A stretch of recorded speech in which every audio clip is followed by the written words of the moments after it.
This Gatorland special is brought to you by Jeff's Bagel Run. Tons of Central Florida locations. In fact, tons of Florida locations, and up the East Coast, they're blowing up. Yeah, these are the bagels you want to get. Hand-baked and boiled every single day. You can't sleep in because you might miss the bagel of the day. Did that rhyme? I think that rhymed. Anyway, hand-stirred cream cheeses like your roasted jalapeno or my daughter's favorite, made with Jason's mom's hot sauce. It's called hot sauce cream cheese, and it's phenomenal. Those spreads are made daily, and they have fresh ingredients. That chive and onion spread is my favorite. You're a bagel man now, you told me. I never was a bagel man until Jeff's Bagels, and I was like, these are the best bagels I've ever had. Because you're some running fuel. You put a carb up, and then you go running down the road. It's awesome. They have custom bagels all the time. A jalapeno cheddar bagel. I mean, that's regular salt bagels, delicious. Yeah, loaded baked potatoes, one of the new ones that they did. They do a churro bagel. Really, they do so many different kinds of bagels. You just have to go to their website and check it out and see what the week's going to, how the week is going to roll out. They also have a free app. If you search in your app store, Jeff's Bagel Run, you can get the free app. You can order them, and for pickup, you can order them for your office. And one more secret. Yep. They make chocolate chip cookies. Oh, yeah. And they're really good with a little bit of sea salt, and they bake them in a pan. So it's not really a cookie. It's like you get like a tiny sheet of cookie. It's so good. Their coffee is amazing as well. Yep. They just really, really do a good job. Simple, fresh, and just made to order. Yep. Tons of locations. Find one near you. It's jeffsbagelrun.com. Hello. This is your Mediocre Time with Tom and Dan program. We hope that you will find our presentation precise, joke heavy, and just right. Thanks.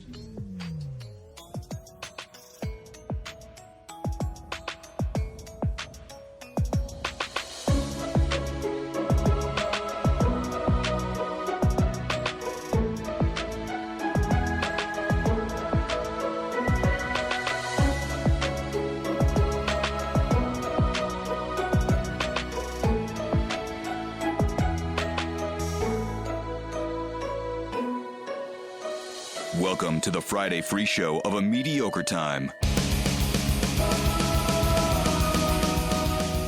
Welcome to A Mediocre Time with Tom and Dan. I'm Tom. I am Dan, and where are we? We are on location at Gatorland, and when I'm saying on location, we are sitting next to the giant lake full of gators behind the scenes. The Gator Lake. There are vultures flying overhead. With our friend Savannah. How you doing, Savannah? Hey, I'm so happy to be with you guys. I've wanted to be on this show forever, so thank you for finally coming out. Well, it's the people made it happen. The people made it happen. Well, we thought we were like, she's too famous to get on the show. She's the most famous person we know. Yeah, she's got way more followers than we do. She'll never do our show. That is true. We've ascended into old mandom. I'm getting a new hip next week, which is what old man. Yeah, I'm getting a new hip next week. I'm going to try to get the bone, and I want to bring it back out here to Gatorland, and I want to feed it to Josh. I think we should do that. I think we should for sure do that. Well, let me tell you what happens at Gatorland. So the people that come to Gatorland, all your fans with their Tom and Dan shirts on, they'll come up to me and they'll be like this. Hey, when you going on Tom and Dan? How come you don't go on Tom and Dan? What's going on with that? Why are you being mean to Savannah? Why are you doing that? Hey, man. Hey, Dale, you tell that little one, that little one's mean. And I bet you that little one been keeping her away. I'll tell you that right now. You feed that little one to the gator. Well, what's funny is that when Mo DeWitt did his VIP program out here, invited all his VIPs. Yeah. And you got here late, and I got the true VIP treatment. And I was waiting to bring this up. I got here, and I hadn't seen Savannah in how long, would you say? A long time. I saw you at Target once. Yeah, we had like a passing of the night, but I mean like a meeting. We were in line, and I was like, Daniel? Yeah. I think we did have a Target meeting, but that's not this. This is like 10 years in the making. And then Savannah just says, we walk in, me and Maisie and Andrea, we walk in, and Savannah goes, come with me. Not even a hello. And then next thing you know, I'm standing in the center of the Gator Lake with the biggest animal you have on property. Absolutely. And I'm getting Christmas photos for my Christmas card. And your daughter's feeding. And my daughter's throwing chicken at the like she does. Savannah, you don't waste any time. You throw us right into the mix. And we appreciate you letting us come here. And it is amazing to be able to see you again. Oh, my gosh. I'm so excited to see you guys. We spent like 20 years with you, man. I know. It's so good to see you. And it's so good to see you, like, more successful than ever. Thank you. That makes me so happy. Well, let's just start from the beginning. Okay. So last we heard from you, we knew you had left the station and were in California. I went to Cocoa Beach first. Okay. Because my son was skateboarding, so we Yes. moved to Cocoa Beach, and that was a great time. Like, I worked at Rusty's, I shucked the oysters. That's a good right. spot. We yeah. surfed every morning, Dawn Patrol, like paddling away from sharks, like all kinds of crazy stuff. And then someone called and said, hey, there's a job opportunity in Southern California. Do you want to come out here and be a part of this television show with snakes and lizards and stuff like that? And I was like, yeah. And like within 2 days, I packed up my whole life into my Jeep and they headed out to California. Yeah. Did you ever think about not doing that, though? There was a part of you that doubted? No. That's not you. Yeah, that's not Savannah. I was Yeah. like, let's do it. Let's go. So I wish we had had a little bit more of that when we were teetering on starting a podcast. Really wish that I'd given you a call. Well, like, I was stagnant a little too long. obviously, Savannah, from us talking and knowing each other, like I know you're not afraid of snakes and lizards and gators, and you always were, the Florida girl. But I never knew you to have a passion for reptiles that turned into what you do now. So when they invited you out there, you're like, I can learn anything, or you're like, I am actually interested in learning. Well, that's this. where she has a little bit of you. I can I'll learn do anything. anything. Yeah. right? I can learn anything, just like you. Yeah. And then also there's like this like I became super fascinated really quickly. Okay. And as I was doing that, I realized like all my life, all I wanted to do was catch snakes and lizards when I was a little girl. And then like I just got to this part where I was like, oh, I forgot that this is what I love and this is what I want to do. Watch that alligator, Daniel. I'm videotaping this right now. There's first of all, like as soon as you started talking, about 7 gators started rolling up, and now This guy's looking right at me. I think he sees how wounded I am with my hip, and much like It knows you're weak. Yeah, I think it knows. Well, they're always going to go for the weaker things, Yeah. right? They're He's easier to catch. looking right at me. He can tell by my beard and my Hooters T-shirt how weak I am. I look like your average gamer. So I think they're really curious about what we're doing right now because we never did a podcast here before. So I think they're kind of like, why are they just over there talking? And no BS, for the listeners that, if you want to paint this picture in your mind, there is an alligator who looks, how big is that alligator, Savannah? He's not huge, right? He's 7, 8 feet, maybe. And then he's staring at me, and he's like, I don't know, 5 feet away? yeah, 6 feet away? This one right here is a problematic one. So we have alligators that are good and fun to work with, that seem to enjoy it. And then we also have our problematic alligators. That's definitely one of them. But right now it's being chill. Yeah. Yeah. We have a lot of troublemakers. No, but I did notice, and we'll get back to the we'll walk back through the Savannah timeline here in a second. But let's jump into a gator fact. Did he jump that little barrier to come over here and be like, "Yo, this is my spot, and I want to see what's going on in my spot"? Well, where we're sitting is a feeding spot traditionally. They're not feeding here today, but we can feed here today. But I think they all came over to see if we had any food, and then they can smell. Like their smell brain is the strongest of all their senses. So he can smell that there's food here. They're probably just curious about why we're not giving it to them. And then why are we screen and then talking why are we doing that? Okay. Too? All right, this is cool, man. All right, back to so we were in California. You figured out you're going to be able to do this. So you pack up the Jeep, you get there, and do they throw you right into the snakes? Oh, you guys don't even know. So first of all, traveling cross country with every single thing that you own is very difficult. Yeah. We did it from skate park to skate park, right? Like we planned the whole thing from a skate park in every state. That's awesome. cool, but that's a wonderful adventure with your parent. If my mom and dad had said, That's hey, I'm awesome. going to take you to all the different skate parks before we get to our destination, I'd be like, okay, this sounds like a wonderful adventure. And then some people were really cool, and they'd be like, oh, do you guys want to come over and eat? Like, you guys are not from here. And we'd be like, yep. It's like, because that's free food. And then if they were super cool, they would be like, hey, we got a camper out back if you guys want to sleep out there, and then you don't have to get a hotel, because we were sleeping in the Jeep.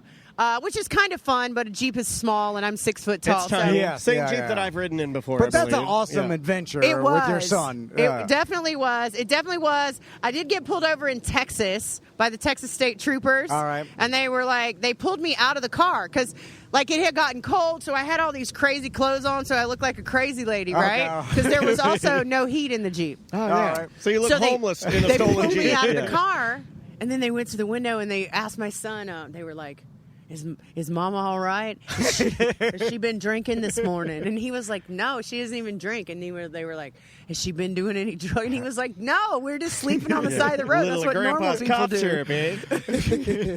They're like, no one packs up everything they have and travels the country in their Jeep to go You be mean to tell me you're going to be a snake handler? a snake handler or Right. a reality show. Yeah. Well, the Beverly Hillbillies did. And that also does sound like a lie. Like when you get pulled over and you're Yeah, like, yeah. I've hacked everything in my car to drive to be on a snake show in Right. California. Sounds like a lie. Exactly. Like, we went to this one skate park in Mississippi, and the whole thing had flooded. Like, the whole thing had flooded. And it was all trash water from the Mississippi River. And there's all these kids skating around the top of it. And if any of them fell, they were in the trash sewage water. Any of them. But we had the best time ever. The top ripped off my Jeep. So I had to, I had some shotgun shells in it, right? All right. And then I had to go to, like, a Joann's Fabrics and get embroidery thread and sew the top of my Jeep back together with a shotgun shell on my thumb for a thimble. Now, hold on a second. That's not what the pioneers did, I believe. I've never even heard of that. but Yeah, okay. it was pretty amazing. Yeah. I was really proud of myself. And I am guessing you had a shotgun on the trip. I mean, there would be no Yeah, reason to yeah. not Or just have. the shells. You're like, Yeah. the shells will do. Yeah. I'll just throw the shells at people. But yeah, it was really fun. And then, I worked at a reptile zoo in California. I got to do some really cool stuff. I was on Conan O'Brien's show. I saw that. Yeah, I remember that. that. Yeah. Okay, so I'll tell you behind the scenes. You guys know who Kobe Calais is? Yeah. Okay. Yeah, I've heard Yeah, she did a duet with old. What's that guy? Yep, that guy. He's Jason Mraz. Jason Mraz. Okay. Who is bisexual, and my wife just told me that. I didn't know that I either. didn't know that. Have you seen a meme? Jason Mraz is too weird for me. Well, I mean, he's an out there guy, Yeah, and he takes all energies, if you know what I mean. He's like, So when we were on the Tonight Show, Kobe Calais was the guest, like the musical guest. Yeah. Okay. So I'm in the back, and we have all these snakes, and there's a snake called a false water cobra, and it's called a false water cobra because it's venomous, but it's rear-fanged venomous. So it would have to bite you and then milk on you like that to get the venom out, Gotcha. right? So Okay. that's a Yeah. different kind of a snake. So it Anyways, doesn't have two regular fangs, the fangs that really have to like chew on you? yeah, so they have Okay. to chew on you to get the venom in. But they also hood up like a cobra, right? Okay. That's why they're called false water cobras. So the snakes were all in this room, which was also the craft services room, right? And I was sitting on the couch, and I'm all excited, eating all the free food I can get. And Kobe Calais comes in and goes, "Excuse me, ma'am?" And I was like, "Yeah." And she was like, "I believe your snakes have gotten out." They got out? Yeah. So they got out in the green room, and they're just like everywhere, right? Hold on, how'd they get out? I don't know.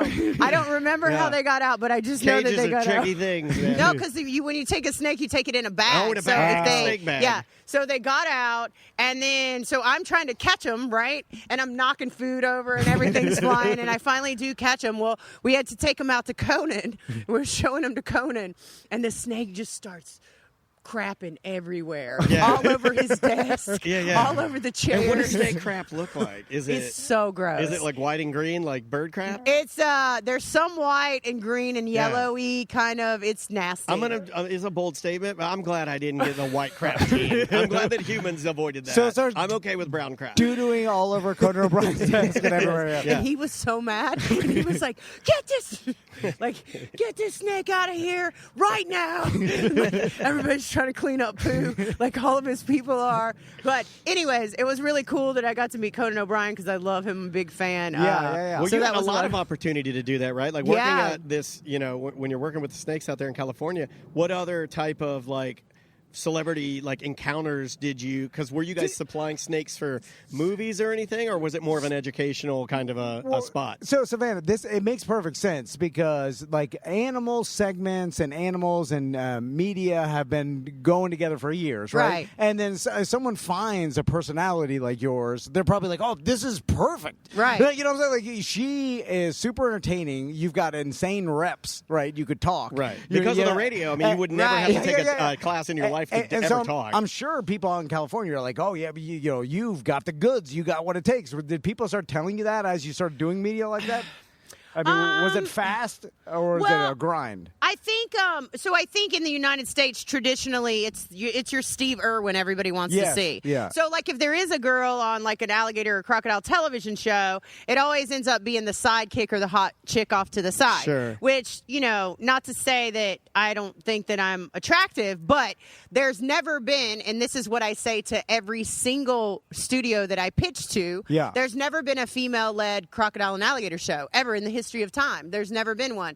And I think we live in a time right now where there should be one. It doesn't necessarily have to be me, but I'm happy if it is. Yeah, no, it is you. You know what? I'll say what you're not going to say. It does have to be you because you're the only person doing it, and you're perfect for it. Yeah, 100%. Do you remember Katie Dirks that used to? Absolutely. So Katie now is like sneakers. Is like the professional. I was just talking to you about her as a producer, TC. Not even 2 days ago. This is weird. Yeah, so she did like Deadliest Catch. Yeah, she's she great. does all these television shows. Started as a radio and she calls producer. me every year and says, "Okay, are you ready to do a show?" And I say, "Yeah." And then we put together this patch.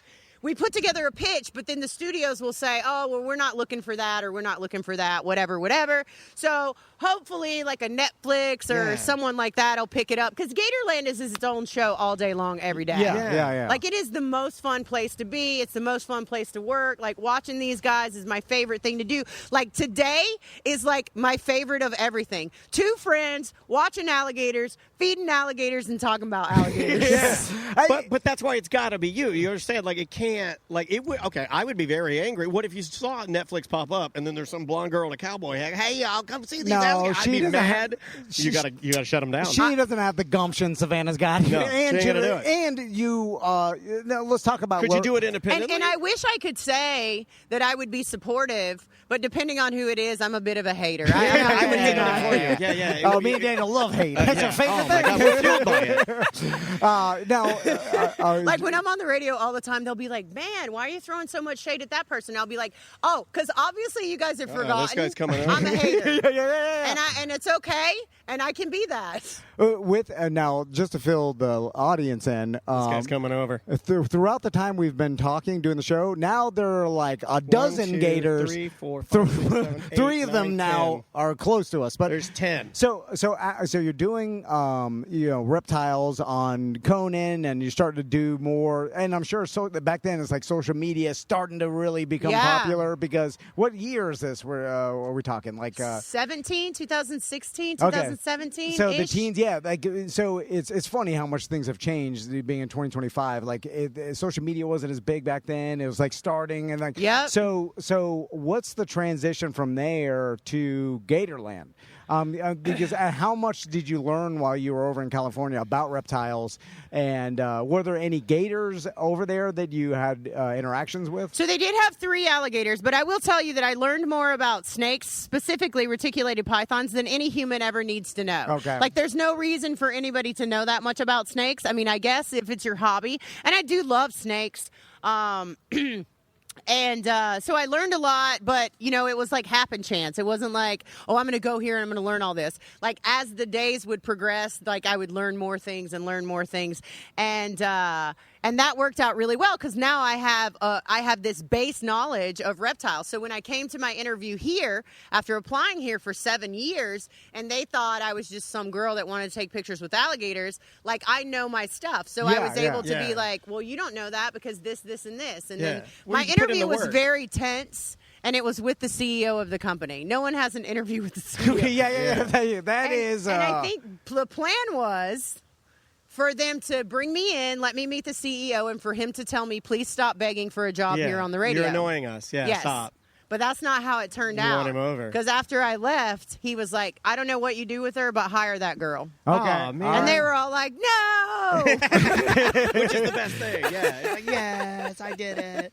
Dude, that's such an amazing story. I apologize for calling you dude, but I got overcome. No, it's okay. But I did apply for 7 years. 7 years I applied to Gatorland before I ever got my job. So, like, it was only in my heart that I knew I needed to be here, and I knew that it was going to be perfect. Because they were like, well, what if we don't like your personality? And I was like, then you would be wrong. Because I'm the best fit for I'm the guy. Gatorland. I'm the gal. I'm the fit. Yeah. So when did you start to realize like the social media aspect of what you do would blow everything up? Yeah, like because, videos, live streams, costumed characters. Like, was that always the plan? Like, No, okay. it wasn't the plan. So the plan was for me to come work here, and then I was just going to film other people doing stuff because I wanted to tell the story of Gatorland. I had all these crazy ideas in my head about how it would work out.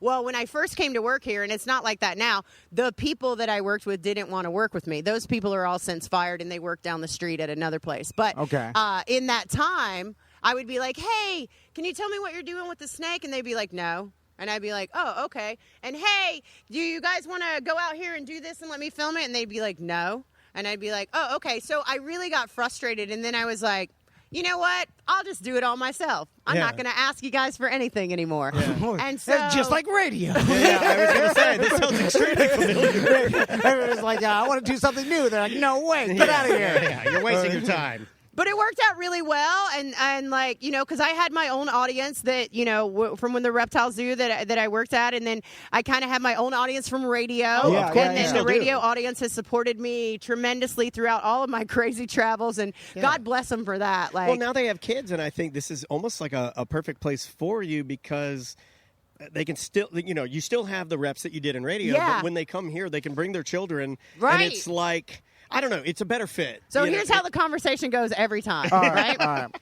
A family will walk up and they'll go, hey, get over there and take a picture with Savannah. And the kid will look up like, what? And they'll be like, she's on the radio. And again, they look at their parents like, what? And then I go, hey, I have a YouTube channel. We have almost 1 million subscribers. They'll be like, oh, okay. Oh, yeah. Oh, my sons, they only care about YouTube. I tell my sons about radio or anything, and then they're like, oh, yeah, I didn't know you're on YouTube. Oh, my God. They're most impressed about YouTube. And I'm like, no one's watching us on YouTube. Our listeners are old radio people. And they're like, nah, YouTube's better. They don't watch us. But like, what is the hardest part? Because you guys do it here, you started doing it here, but you do it at such a high level. What's the hardest part of keeping that consistency of doing it, right? Because I think people look at it and they think, oh, and we know you're having fun, but at the same time, it's not easy. It is work. What's the hardest part of that to show people because they don't know the social media aspect? What's the hardest part? I feel like the hardest part, I mean, So Danny and I work in social media. He's over here with me. You guys can't see him, but he's the manager of social media for the park. And so we have two completely different work perspectives, right? Okay. So this is me this is the hard part. This is the work part, right? I'm happy to just walk around all day and wait for somebody to do an animal to do something, right? And I can sit here for hours and just wait for them to do something. Right. Danny likes to have a schedule, and I don't like schedules. Yeah. But I'm getting better. Like, I'm trying to be more organized. I try to, write everything down now, or at least put it in my calendar so I know what's going on. But like if we're thinking of a YouTube title, like this morning, like, what can we do tomorrow? It's going to be cold. The animals aren't going to want to do anything. And I'm like, I don't know. Let's just walk around and see what they want to do. And then Danny will be like, well, they're not going to tell you what they want to do. Wait a minute, that's what I say to Tom. And Tom calls me lazy. Yeah, I'm more like Danny. I'm like, no. He really is. Get him to do something at 10. He'll tell me. He'll be like, we'll be like having a new guest come in, and he'll be like, why don't you make a new song for the new guest? And I'll be like, well, I have an old one that I like that maybe I want to play. It didn't get enough play the first time, we need to get them to do something that they know what time lunch is. So I'm some parallels. I'm curious here. to when your social media started blowing up and when you started, because did it come real fast or was it slow over time? Because it seems like it came fast, and I remember like Savannah's got hundreds of thousands of followers. It was a ridiculous amount. And then I was like, wow, like it seemed like fast, but then every time we interview someone and we talk like, oh, it's an overnight success, they're like, no, this took years. So did it take years to build? It took a long time. And, to be fair, like, I'm pretty close with my social media audience. Like, I try to talk to them directly. Yeah. Like, I know them. Yeah. They're part of my family. I recognize names when they come through, and I like to talk to people and see what's going on in their life too, because there's only a certain kind of person that loves alligators, right? Yeah. Like, so the people that follow alligator people, and there's lots of alligator people in the state of Florida. Some of them I love, some of them I don't. But there's a lot of people that are doing good things, and just like bonding with your audience over like trials and tribulations and time and all those kinds of things is really helpful in that. When did you learn really how to safely interact with gators? Because how long does that take? Because there's danger involved. You mess up, you fall over. I mean, one of these gators grab you, they're shaking you crazy. I also like that you're asking death roll. You're asking the most dangerous question we've asked yet. And Savannah is giggle laughing. Here's why I'm giggling. When I moved back. My son stayed in California. He still lives out there. He's going to Cal State Long Beach. But when I moved back, I was like, I'm going to go work at Gatorland. And he was like, yeah, because everyone thinks you know what you're doing with alligators. But at the end of the day, that alligator knows you don't. So do me a favor. Wow, he's always been a very smart man. Yeah. The alligator knows you don't. So do me a favor and don't get killed. Yeah. So that was my first. But, Gatorland's such a safe park, and it's been open for over 75 years now. Yeah, and, which is crazy. And 75 years still is awesome. Family owned and operated. And so it's just a really safe park. So my growing up here taught me a lot. My working at the reptile zoo taught me a lot of what not to do. And, you just kind of live and learn. And, like, some alligators are better than others. Like, the big one that's right there, I don't know if somebody can call him up. That's Lamar. How big is that gator? He's probably a good 13 to 14. The ladies love Lamar. He looks like the one that should eat my hip bone. Because he's a big fella, He's a right? monster. He's a big boy. He is. He's a big fella. Look at that dude's head and neck. Yeah. Now, He looks like a stereotypical Florida poster, 1960s Visit Florida alligator. Yep. He's beautiful. So- Also, like, he's so big that his back is dry. How cool is that? So, Savannah, and this is definitely frowned upon, but you know me. Like, I grew up in Florida. I grew up a Florida wild man. Yep. I've caught wild gators out, like 6 foot, 7 footers. And it seems like, they kind of all behave similar. So it's kind of like, don't get next to their head. They can't lunge forward unless they're, in the water. So once they're on land, don't get to the side of them because that's when they get you. Like Right. simple things like that you could hold their mouth shut, they can't open it. So is there any gators that act abnormal? That you have encountered that's like, oh, this gator's not acting like a normal gator, or are they all Like, basically this gator skips. Because Lamar's beautiful, by the way. He might be my favorite alligator. Lamar's pretty good looking. That's why the ladies love him. Yeah, when he got that piece of chicken, he kind of looked over at Danny with a little face like a dog. Yeah, so Danny works with Lamar a lot. Lamar is one of our biggest alligators here. And, we all have favorites, and our alligators have favorites too, right? Yeah. So we have an alligator named Ryan Reynolds. And we named him that because he's so good looking, right? Maisie still brings this up. He doesn't like me. Also, the world doesn't like Ryan Reynolds anymore. So I think we got to change the name. Ryan Reynolds was here when Savannah and Maisie were feeding chicken, and he took off when Savannah came out. Ryan Reynolds remember that? He took off. He was like, I'm out of here. Or I think that was him. Yeah, he does. And you know he what? hated you. I'm not for all people, and maybe I'm not for all alligators either. But Ryan Reynolds, I don't know if you've read, I don't know how much of that you've read. They're terrible. Blake Lively, I'm not a fan.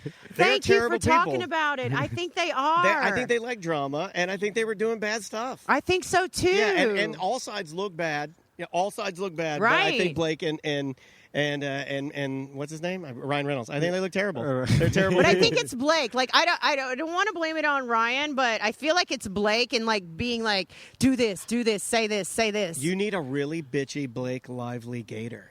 Oh, I could probably find a ton out there. Yeah. So has there, in learning how to, be around gators, has there ever been a close call? And okay. I mean, yeah.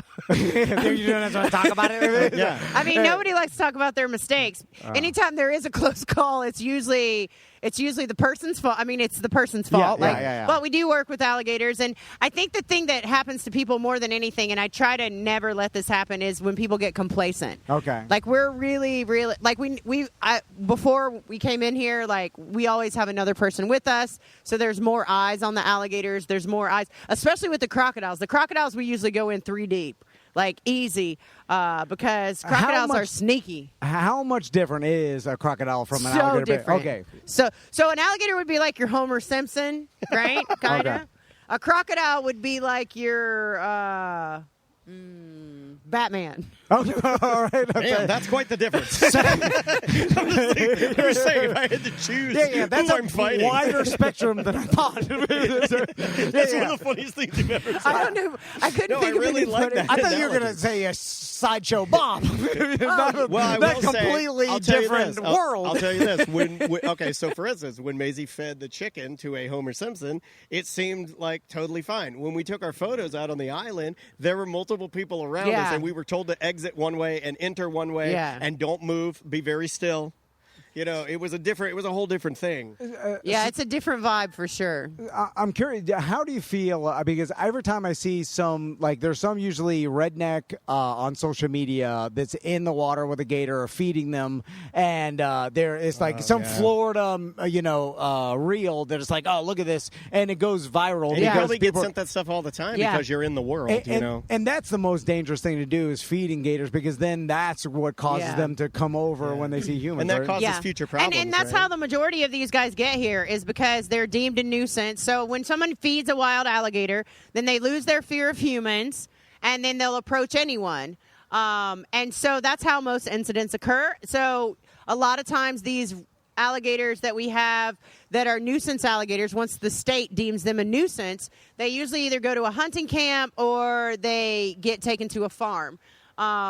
We try to pay more to the trappers than the farm would or the hunting camp would, so that we could bring them here to live out their life. Yeah. And we've been really successful with that. So that's a thing that we do through our Gatorland Global Conservation Program. And it's really cool when we get a new alligator to, watch them out there and see what they're going to do. So Lamar's territory is right over there. And so the new ones, they don't know whose territory is what. So they'll get in the wrong place at the wrong time. And then Lamar will have to let them know, like, move away. This is not your spot. How does he let them know? Like, what Usually He with usually, his he usually writes them a letter. He puts it on a Post-it note, and then he swims over and he sticks it on their back. I mean, how bad does he bite them? Alligators are different than crocodiles that way. So alligators aren't like, he's just trying to let them know, back off, right? Okay. If it was a crocodile and you swam into a crocodile's habitat, they're going to try to kill you outright. That's me. That's the end of the what I do. story. You come into my house. Gotcha. Yeah, right? Yeah. So now, I want to know about some of your travels, because you just got back from Jamaica. You've been to Australia. Oh, my how gosh. many different countries have you been to representing let's see. Gatorland? Belize, Australia, Jamaica, Mexico. Where else? Cuba. Cuba's my fave. I love going over there. It's such a beautiful country. And in Cuba, what were you just there? I'm sure they have some sort of alligator and crocodile rescue and zoo or some sort of, were you there visiting that organization? Does Gatorland have contacts? All right, so here's over? another crazy story. Okay. So before I worked at Gatorland, and when I was homeless, right? Sherry and Bill Murphy, I was sleeping on their couch. Yeah. All good stories start with when I was homeless. Yes. I'm like, I'm listening now. Yeah. So I was couch surfing when I first moved back from California. Yeah. And I literally just moved back here because I had a great job out there, but I just wanted to work for Gatorland because that's where my heart was. So I moved home, and I had a little bit of money, right? Yeah. And I was at the Key West Yacht Club with Sherry, Okay. and this guy was in there, and he was talking, and I was listening. I was eavesdropping on his conversation. He was talking about going to Cuba, and I was like, how can you go to Cuba?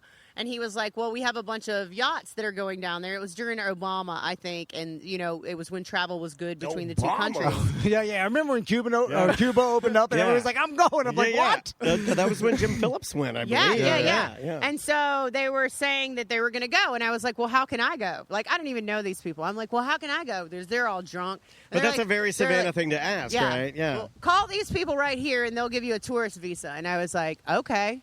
So I went home, called these people, hey, I need to go to Cuba. I only have this much money. I buy this tourist visa, and then I buy a plane ticket to Cuba. All right. Right?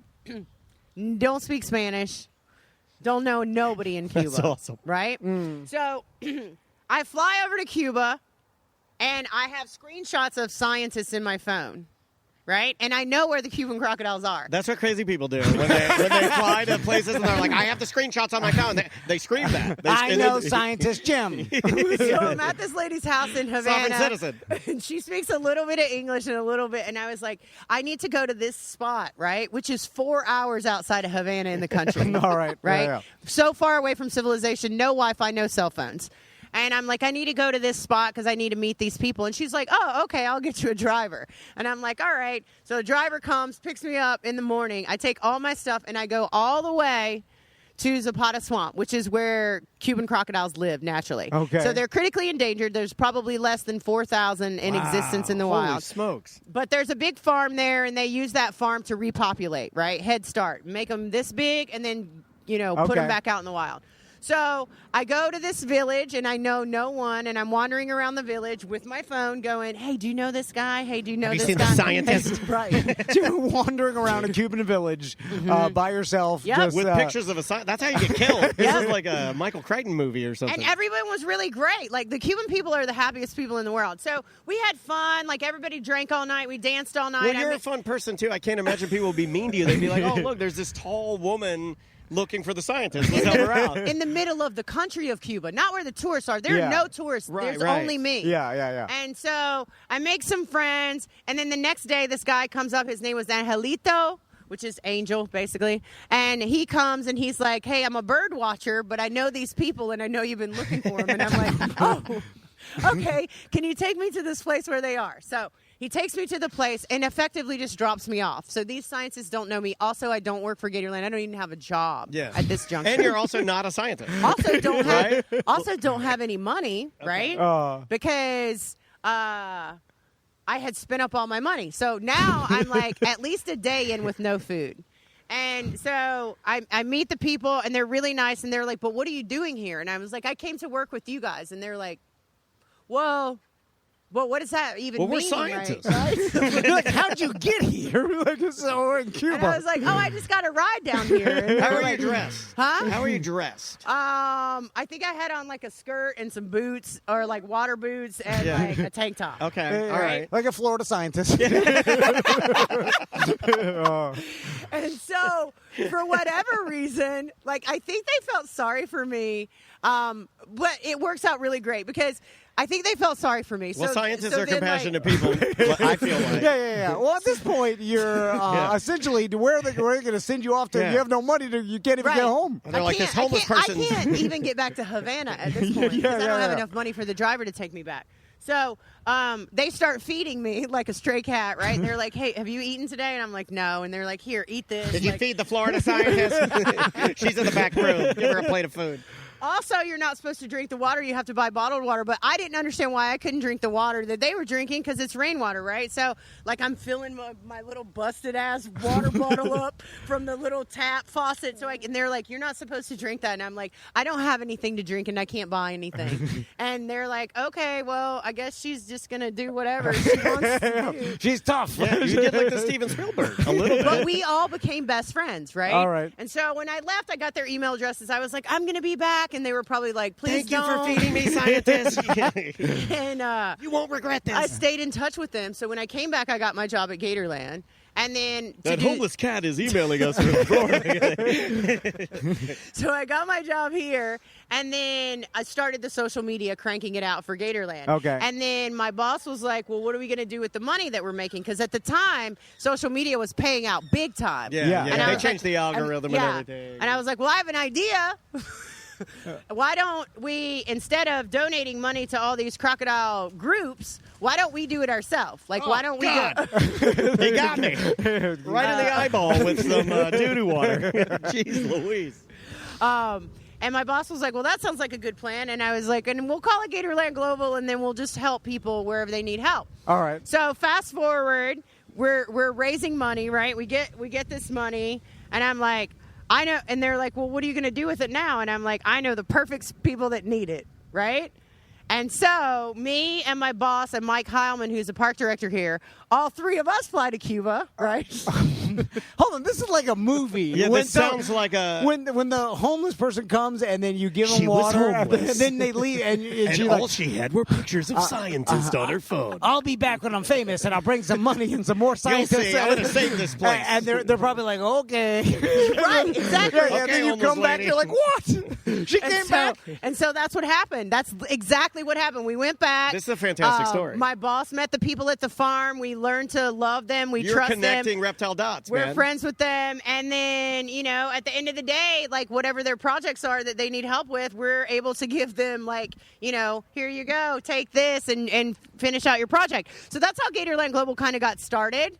So you fudged the starting of Global Gator, right? Like it's kind of like you just said, yeah, we have a Global Gatorland, and then you just made it. Well, Yeah. Now I'm thinking, I think that's awesome. I need to And give, now it's really big. Right. It's a 501c3. Like we can take donations now. We just got our 501c3 Because status. in a lot of ways, all it needed was you to believe in it, right? Yeah. And then dude, that's such a... I need to give water to more homeless people because maybe they'll go off and get famous one day. Do you know how many and times bring me a person scientists. comes up to him and says, hey, I got a great idea. And he's like, get away from me. Yeah, I'm like, you'll never be rich and famous. You disgust me, you homeless. But you're telling me it could happen.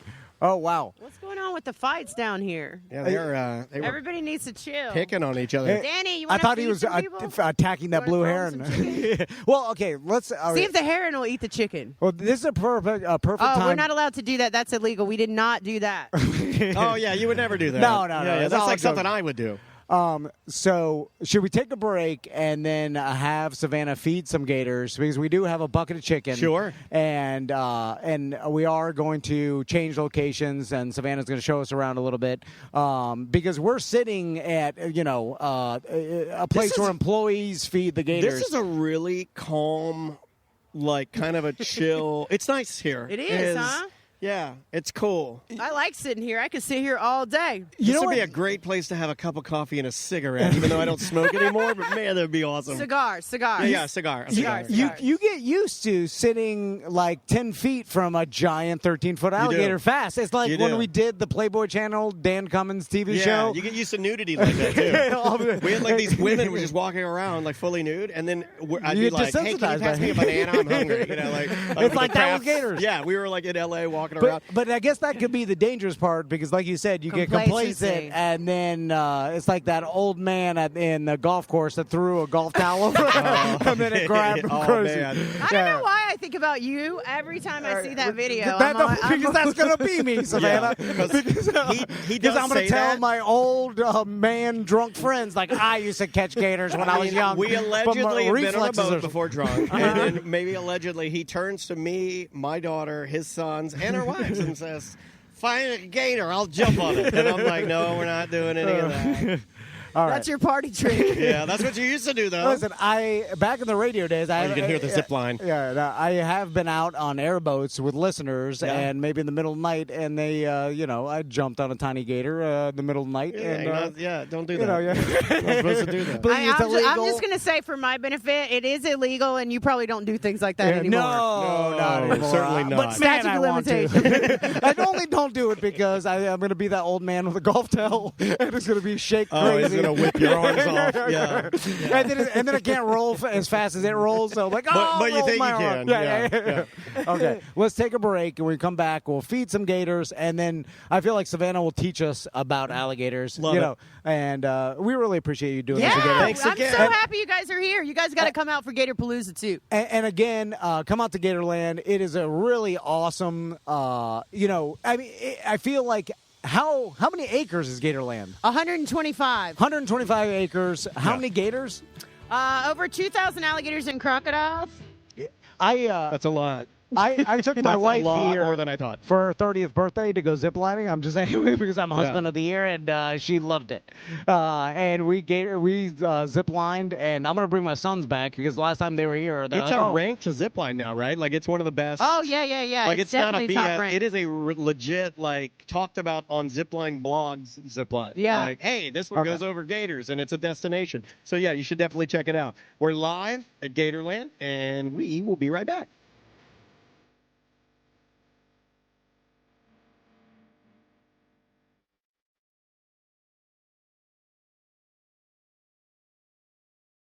Buying or selling a home can be very, very scary. Yep. Especially if you have zero knowledge or you do not have the correct people on your side. You need a team. Yep, and you want to use the Bart Merrick team, Bart Merrick and Crystal Van, because they have helped our listeners sell hundreds of houses and buy hundreds of houses. They've got the experience, and on the line with us is Bart Merrick. How you doing, Bart?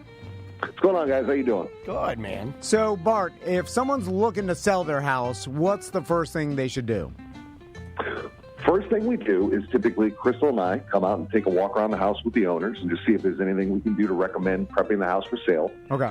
Very rarely do we ever tell anybody, hey, you should throw a bunch of money, get your house ready for sale. But there are some little things you can usually do to get it ready that can add a couple dollars to the value along the way. And then this is the best time of the year to sell. You know, since COVID started, it's been kind of a weird annual calendar, but it's starting to settle down, and the spring has always been the best time to list your property. So now through about June is really going to be the window that if you're thinking about selling this year, that I would seriously consider putting it up for sale.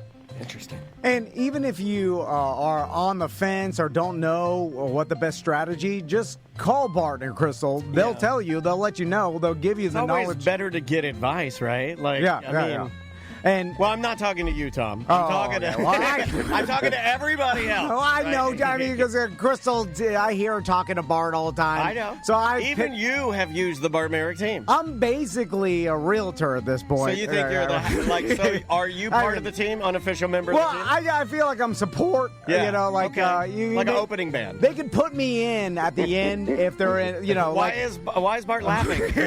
Well, I'm just saying, if you're already winning, you could put me in, Right. and I could throw a couple passes. Okay, so you're like the kid wins in the Super Bowl. You're the kid in the wheelchair that we put the ball. We put the ball in the kid with the wheelchair, and then we push him down the field. No, but you need to talk to Bart and Crystal. And if the because ball even falls out of your lap, we put it back in your lap. It's a huge. You know, someday I'm going to set it up so you get to show a property, Tom, and I want to be there to watch it. Bart Merrick, if you do that, I will come along and film it. I will film it. Well, I get the gist of what to do, but How are you going to dress? You going to wear a suit? You don't want to use me because I'm not as experienced, and I'm going to cost you money. That's the thing. You want to make the most money or save the most money, and that's why you need the Bart Merrick team. Bart Merrick, Crystal Van. Bart, thank you so much. I appreciate it. Appreciate you, man. Also, thanks for sponsoring the show for over a decade now. Bart's been with us. So, listen, talk to any of our listeners. They probably have used or at one time have Take talked that to. radio. Yeah. Bart Merrick, he's no Cactus Bobs. It's bartmerrick.com. Terrified, call me unprepared. So you might be stupid, but you're not scared. Welcome back to A Mediocre Time with Tom and Dan. I'm Tom. I am Dan. And we're still here at Gatorland with Savannah. Now we stood up, and there is the giant alligator right in front of me. Do we know all their names? We have Lamar. Yeah, Lamar's the giant. This one right here that's staring at me, I would call him Creaky Back Mean Eyes. And then You mean that one? Yeah, that's Creaky Back Mean Eyes. And this one over here is Dusty. Dusty. She does look dusty. But she's cool looking. So, how do you know if they're girls or boys? Or Well, you just have to remember in that? here, usually, like, the smaller ones are girls. Oh, okay. But Makes sense. also, if you wanted to check, you have to go into their cloaca. Okay, which is like, yeah. You don't have a cloaca. No.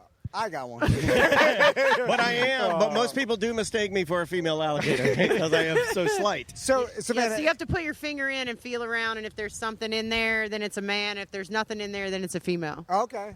Interesting. Kawaka. Now, is it where I think it would be?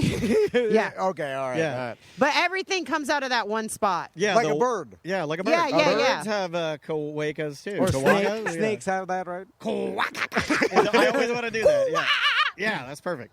So, Savannah, am I right to think that I'm more worried about the little guy than this big boy? Yes. Okay, because Always he's faster. worry about the little ones. Okay, all right, The yeah, little yeah. ones are faster. I've The been little telling you ones are that for younger. a very long time. Yeah. That's why I partnered with one, Yeah, so yeah. he can never stab Oh me in yeah, the back. and I see all. Well, I mean, it's coming. It's coming. No, So- the big ones are just usually slower, and because they're big, people use more caution around the big ones. The smaller ones, people think, oh, it's not going to do anything, and that's how you get got. Gotcha. Now, I have never fed an alligator before. Oh, cool. Out of you think of all the years of radio I and thought podcast you and had done stunts. I walked across this Gatorland pond In the front, right? Yeah. I And froze embarrassed chicken it. one time somewhere in the park. Didn't you and have a then- meat belt on when you did that? Because I wasn't there for that. Did we I lie was, about I the was meat in belt, or was it California. a real meat belt? I think we lied about that. Was before social media, before video. We lied a lot. We used to That would have lie. been viral all day. We didn't have video cameras back in the early days of radio. Like we just go out there and all be theater of the mind. So I think I said I had a meat belt, but there was no one. I out- don't think I had a cell phone. like it was like everybody Next toe. The only, we had the free studio phone. Yeah, we had a free studio phone. By the way, I had that for years after. Yeah, like, did you didn't know turn we it had the off. free Verizon studio phone for about 8 years after? No, he, yeah. they did just not. forgot Yeah, about they it. just forgot it and left it on. It Yeah, was yeah. it was Until amazing. one salesperson was cleaning It out was her, Patty Siebert. her old dusty filing cabinet. And she's like, "Wait a minute, what the hell? This Verizon wireless cell phone is still active, and it was mine, and they turned it off." And I was Yeah. like, "No." Yeah. Anyway, so Savannah, what should I do first? And should I feed the big boy first? Well, I've never done this when we've all been together on a microphones. Oh, okay, So we're gonna come this way, All right. and I'm gonna come around here. So we're like an octopus moving in, right? Okay. So you're gonna grab a piece of meat out of that bucket right there. Okay. Yeah. Now try to keep it to one hand just so I can keep my mic And chicken then free. Okay. everybody's gonna take some steps this way. Okay. All right. Everybody, come on. Okay. Daniel, all right. you can probably go right there if you want. And so this is Lamar. This is Okay. a big alligator, about how I think he's probably good 12, 13 feet long. He's And awesome. then we're going to see if Lamar will put his head up. So I'm going to tap his nose. Okay. And when I tap his nose, he should open his mouth up big, and then you're going to throw it in there. Okay. All right. Okay? I think this And, is who Maisie fed too. I'm holding a Yeah. chicken leg right now, and so you just tap his nose. It opens his mouth. I just throw it in there. Yeah. Should I try to throw it like hit the bullseye in the throat, or? You can put it on his tongue. Like I don't Just think you like need to ring okay. his uvula or anything. You know. Don't be like those crazy kids that come out here, because sometimes they come out here and they'll be like, wow, Yeah. throwing it so Yeah, hard. destructive All right, kids. Lamar, Okay. you ready? We'll try All it. right. There we Lamar. go. Okay. So I didn't know you had to do it. Okay, throw it now. Well, back up. Okay, all right. All right. I did not do I what like you that said. Okay, now I want to describe what just happened. Tom decided to tease the alligator didn't. by holding the chicken and saying, no, I'm not going to throw it in I your mouth. thought his mouth was going to be open for a longer time. Is this what you Did do it- in the bedroom? 'Cause I'm just saying. It was Yeah. only a small window of time. You didn't warn me that it was I only had a second. Come on, man. Okay, All right. sorry. Well, sorry. sometimes they open their mouths longer, and sometimes Okay. sometimes they do it better than I others. don't think he likes All you. right, so take one more step forward. yeah, Okay, yeah. come on, Big Lamar. All right, You I did got it. it. That was a good There you toss. go. Look at that. Nice job. And He's they'll a just vet. swallow it whole, Oh, right? yeah. Yeah. You should see them when they get ribs.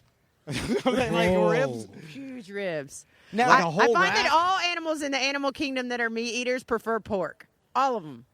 You know, my if I daughter brought does. if I brought pork out here, there would be way more alligators. Maisie here. does too. Maisie's main source of protein is pork. That kid Bacon. will only eat bacon, Yeah. ham, pulled pork, that kind of stuff. Is- It's crazy. Is that from years of evolution of like every once in a while Pigs. get a pig, a Florida pig, and that's like has Oh the man, most... I used to do that at T's and Q's.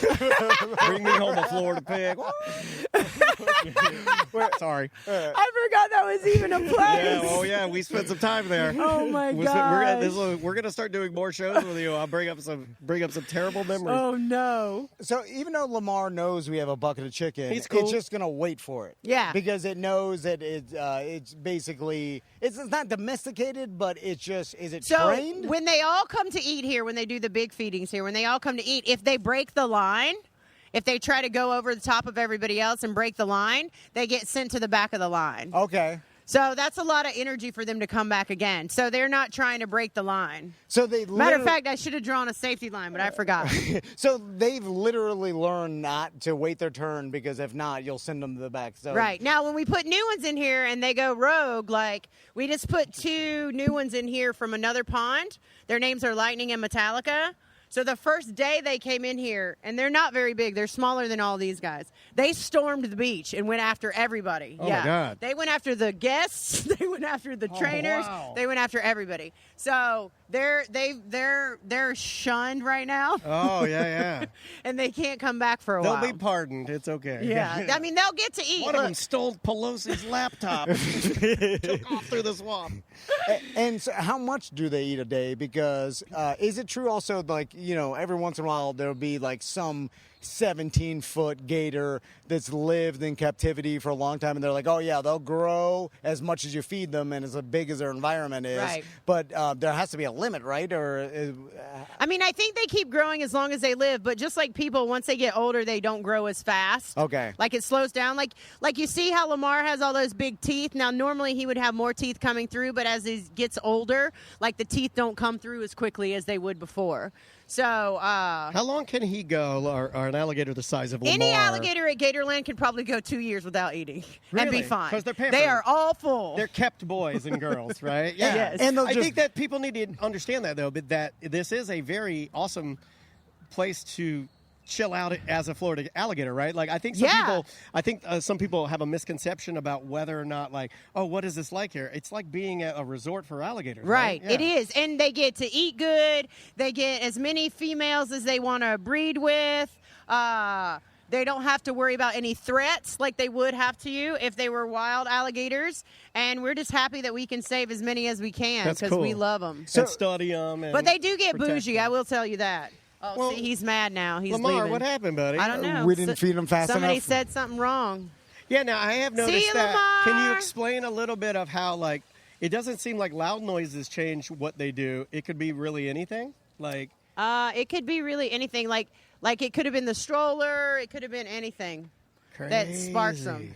so the That's a will the dinosaur. gators Holy smokes. mate? It could and be lay- that he knows that this alligator's eating in his territory over there, and he hears it, and he's going to go shut that down. So will they mate and lay eggs in around this habitat, or do you know when they're pregnant and then do? I mean, how does that So they work? do lay eggs here, and we collect the eggs. The reason we collect the eggs is because there's so many birds and raccoons. Raccoons are a big offender. Raccoons will go into an alligator nest and eat every single egg. Because the raccoons can climb the tree. Like, they can grab a few eggs, climb up the tree, eat them. The mom will protect them. But we don't get as many that hatch out here as you would think.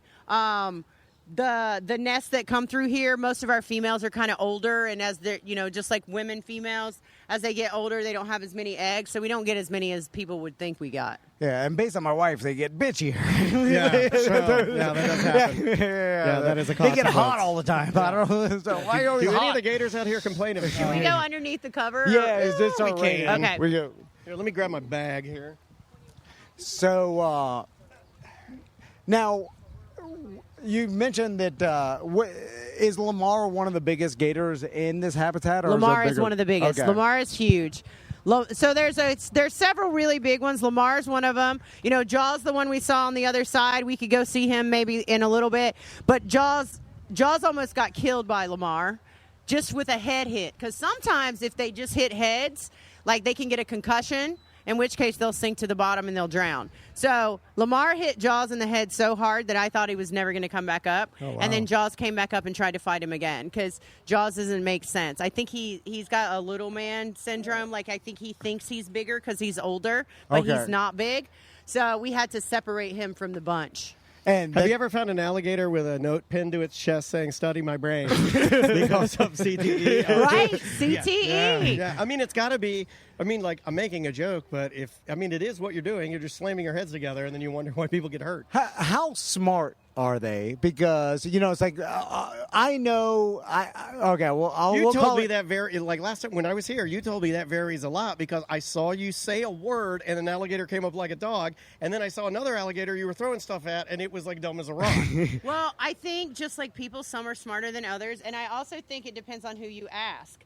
Because some people will say they're not very smart because their brain is not very large, Oh, right? that's what my pop-up used to tell me. He says, if they ever chase you, run zigzag. But also, so Small brain people. their brain is small, but they use 100% of it. Like there's not a part of it that lies dormant. Like human brains, like we only use a small percentage of ours, even though it's really big. So I think it depends on who you ask. But they're doing all these studies all the time of crocodiles, like trying to find crocodiles and alligators and trying to find out like how smart they are, what they're doing. And I think, personally, that they're way smarter than we could ever imagine. Way, way, way smarter than science is ever going to tell you. That's what I think, based on my day-to-day activities and what I see. Well, just how long the species has been around tells me that, may not be smart in our human way we look at intelligence, but it's like this Pretty good at surviving. The species has been around way long. I mean, Wouldn't it be insane cool if they could fly, too? that'd be scary. Dude, 100%. how cool would it be if, like, they were in the water like that, but then they had wings beside them, and they could flap them out, and they could just take off? Just take off like a A10 warthog. Yeah. Just lift up out of there. I mean, you guys could start doing some stuff with drones. Amazon's doing it. I mean, that'd be a heck of a gator show if one came in on a drone, right? Florida would be a lot different. I feel like we wouldn't have the same population. I don't think in we'd have a lot Florida. of people here if we had flying alligators. Yeah. I think if we had flying alligators, we could keep the snowbirds out. I would agree with that. And I'd be willing to take the chance. Yeah, Because for it real. does sound pretty cool. How would I run zigzag from a flying alligator? And that's all like I was going to laugh about the Florida science of alligators that we all got taught by our pop-ups or our Uncle Randy's. I wonder where that came from. Running zigzag? Yeah, I wonder who was the first person that was like, oh, that's because you didn't run zigzag. Well, I never knew what that, like, I think I had a problem understanding what that meant. I was like, run zigzag? That's not even a thing. So I always thought it meant run diagonal. Well, I think it's because they're like their tails counterbalance. They can't run zigzag. They could only run straight, which is ridiculous because they're not going to ever chase something on land straight, right? I mean, they can. Jaws will chase you on land. Will they? Yeah, if we go over there with him, and Danny can go with us, we'll show you. He'll chase you on land. Like some of them do and some of them don't. Dundee and some of our big crocs in the back, they'll chase you on land. And they get after you, too. Like, to see a 16-foot animal jump up in the air and do a full circle without touching the ground is, like, the most amazing thing you can ever see. So let me ask you this, though. I've always heard, too, another Florida legend about alligators. And they're like, because you're fine in the middle of the water. It's on the bank during sunset is where the only danger is. I believe we have used that. We've used that on our camping own trips. show. I don't know if you know this, but if you went back and listened to our show for the last 15 years, we're some gator experts.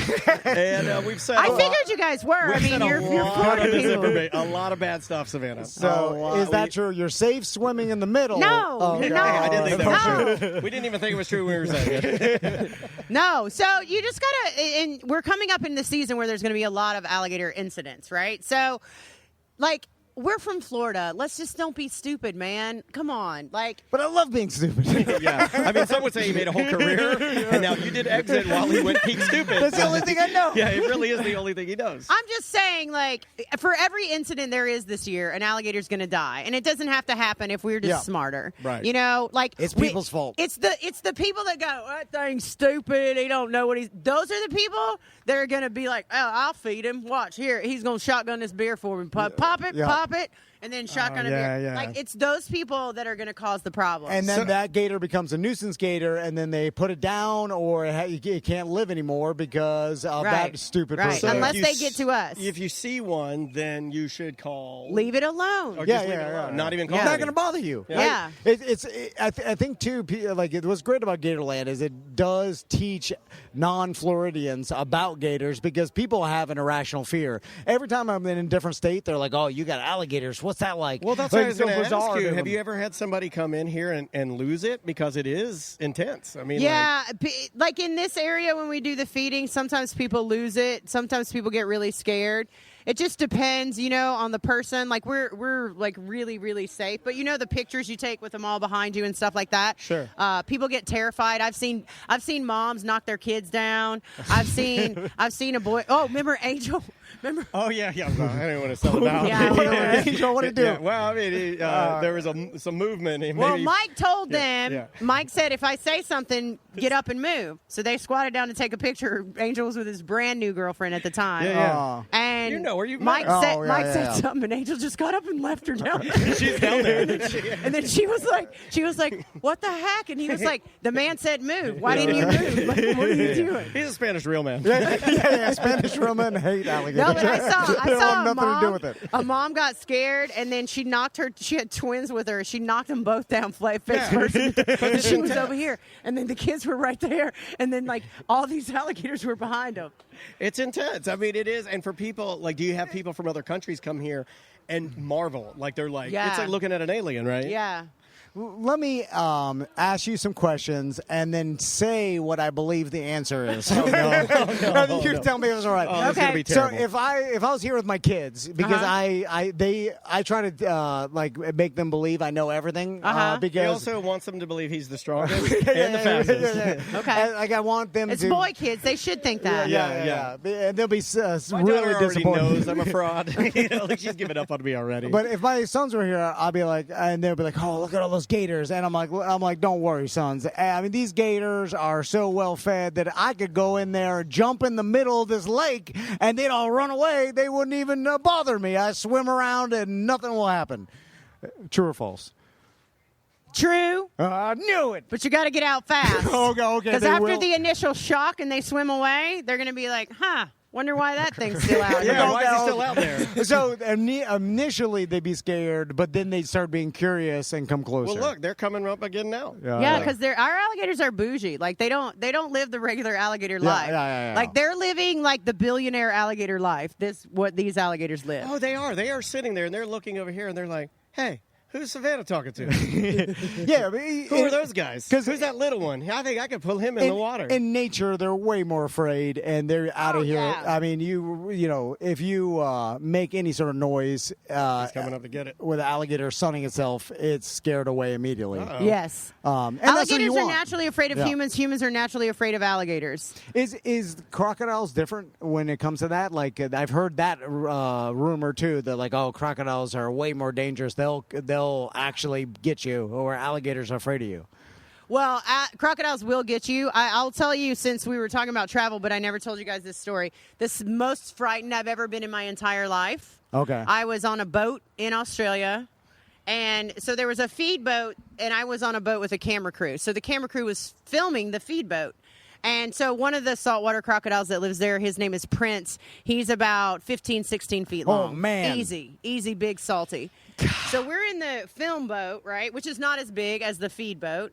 And we see Prince, and he goes under, and we're assuming that he's going to the feed boat, right, because that's where the food is. Yeah. And I'm standing in this little boat, and the sides are probably only about right there. And there's a camera guy standing right here, and boat driver's right here. And as I'm standing there, and we're getting ready to film this great shot of the food boat, Yeah. Prince pops his head up right beside the boat, and I was like, oh, my God, it's Prince. And the minute I screamed, he lifted his head up. I fell in the bottom of the boat as far as I could get down because he was trying to get in the boat, and he came up beside the boat, and it looked like a rainbow of teeth came. Like I was looking up, a rainbow of teeth came over like this. No, ma'am. And no. so I was laying in the bottom screaming. Like, people in Australia are a lot like people in Florida, and they're like, what's the problem, mate? Why? And I'm like, dude, that crocodile's about to jump in the boat. They're like, oh, no worries, we got it. And I'm like, what the heck? Like screaming. So I'm in the bottom of the boat still because I don't want to put my head back up, right? Yeah, 'Cause that's an easy thing to take off. Oh, yeah. And he comes to the other side of the boat because I could feel him hit the boat underneath. And then again, another rainbow of teeth comes by the other side of the boat. And I was like, we have to go. And then he finally gave up. But I've been out with wild crocodiles in Australia where they've rammed the boat, hit the boat That's so what I thought you hard were that gonna I say. fell, and then chased the boat. That's crazy. Like you think they were attempting to knock a human out to eat them, or You know, I don't know they're if it just was mad? an accident or not. I don't know how smart they are, but I got to tell you, like Like, those crocodiles in the Northern Territory are different than any crocodiles. Like, we have 3 that came from the Northern Territory to Gatorland, and they're just as savage as they were when they were in Australia. They haven't tamed out at all? No. Or, like, mellowed? No. Really? No, they're crazy. So that's just... And then there are humans that, like, in like South America and Africa and stuff, that do get got by crocodiles every once in a while. You know, probably they're in their environment, but, I mean, those 15-foot crocodile, I mean, we're nothing to that, right? No. You know, it could easily eat. Like, we're like a marshmallow. Yeah, that's crazy. Yeah, there's a, you know, that, and we mentioned this earlier, but before we were on the show, we were talking about that old man who, like, pats a crocodile on its head. It's a video that came out like a couple of weeks ago, and then this crocodile, like, whips him. There is a YouTube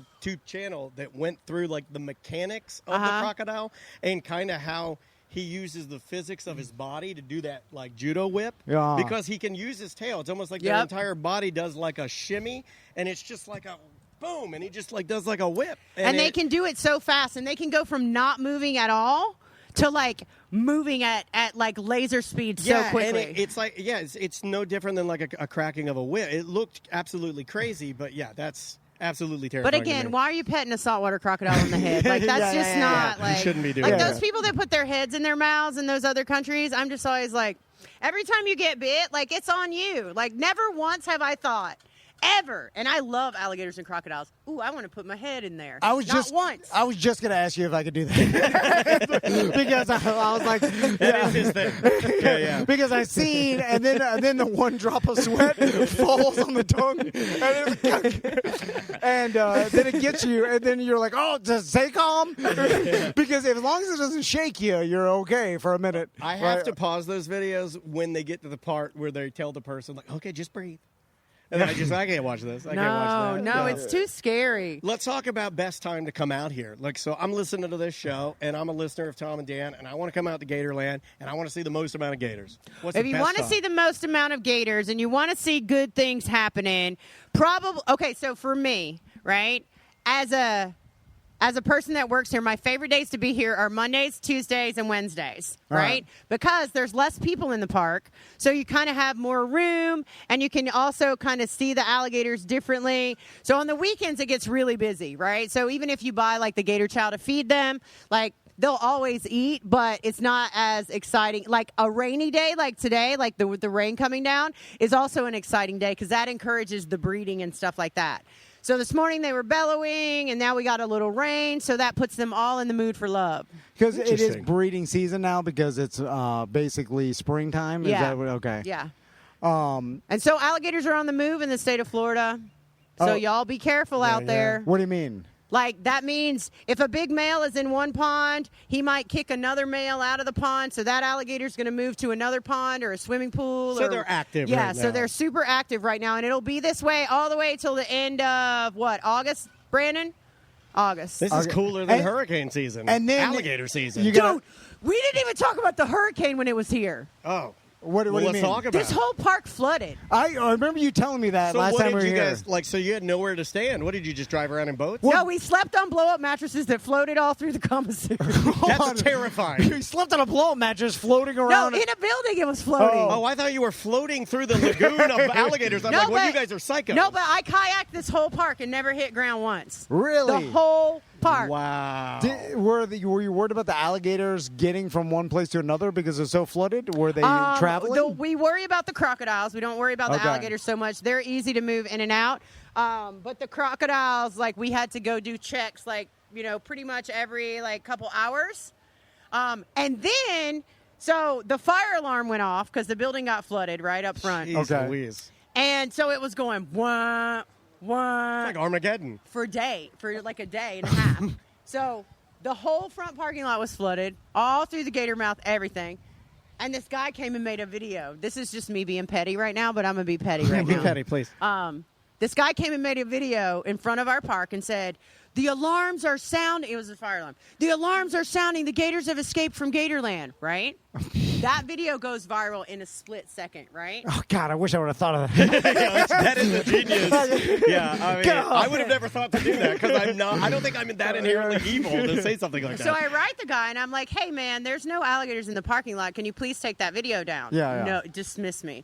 And I'm like, and then I write from Gatorland's account. I'm like, hey, man, there's no alligators that are loose out there. Because we have fences, and then we have another fence, and then there's an entire perimeter fence, Jurassic Park. You know, nothing can ever get out. Right. Plus, there's gators everywhere. Right. Yeah, I mean, And also, getting out to where? More gators? Even if you saw an alligator, how do you know it's ours? Like, we're from exactly.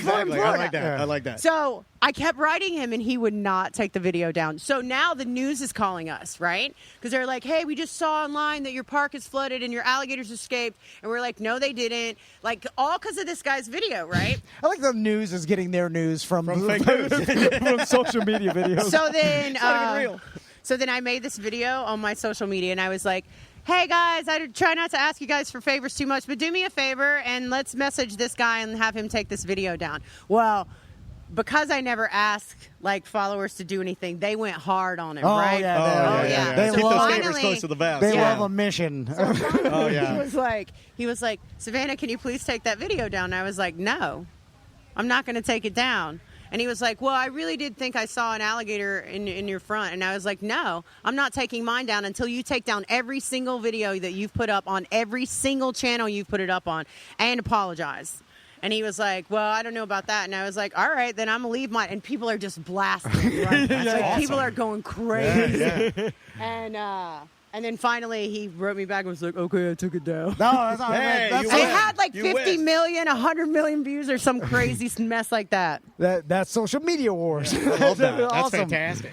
I don't like a social media war because it takes up too much time. I You haven't know, had to do I it very But if I often, have to do a yeah. social media war, I will. Yeah. Well, because someone's spreading misinformation, Yeah. which is, It's detrimental to the park. Yeah. So, like, one of the alligators got into this trench, for this zip line trench right here. So, me and Danny and some other people in the park are walking out there to try to just push her back over the top, right? And here comes the news helicopter. Oh, great. And we're like, go away! Like, we're in Nothing the to water see with here. alligators. Go away! And they're like trying to film what we're doing. So we all have to get back out of the water, right? Wait for the news helicopter to leave, and then go back down and get the alligator back out. Were they here? Did someone like, oh, they're in the water, go? Like, Yes! Go, they're in the news water. want some story, like, why are they there? They, what are they doing in there? There's been an escape. Well, look, Obviously, there's no the escape. video was real. Look at them in the water. Yeah, it's like a gotcha story. That's terrible. Anyways, So, it was, so it doesn't seem like you guys have that many. and like because we work here, we can't be like. No, Yeah, you can't yeah. be mean. No, That's no, what no, I no, wanted no. to do. Oh, I know, Well, but I would want to be that. I would have Savannah. literally wanted to kill that guy that Well, released the video. We got to go down to the Bahamas and swim with sharks, and Charlotte was the shark expert down there that we swam with and scuba dive with some sharks down there, and they're black tip reef sharks, and it was super safe. But she was telling us like the number one problem with shark conservation is the fact that the media and everybody wants to portray them as some sort of man-eaters Yes. and dangerous because that's where the story is, and that's what gets the most. That's what sells the most sizzle. Is like, Well, it's sharks scary are and dangerous. sexy, and people like And- that. And it's just not like when we fed the sharks and we were. No, They you were, saw how safe they were. and you also saw how lazy they were, and you also saw how little they cared about you. They wanted that rotten Right. meat. Yeah. They want, And Do you find the same thing where it's like everybody constantly wants to paint the picture of attacks or danger, Yes. right? And that hurts the species as a whole, right? Right. Yeah. Well, and also, we have a mutual friend that just bought a brand new house on a lake, right? Gigantic mansion on a lake. Yeah. And then messaged me and goes, hey, are there alligators in this lake? Like, you know what? You lived in Florida more than me. Of course there are. Yeah. Oh, are they going to mess with the dogs? Well, absolutely they're going to mess with the dogs. Like, don't send your dogs down there.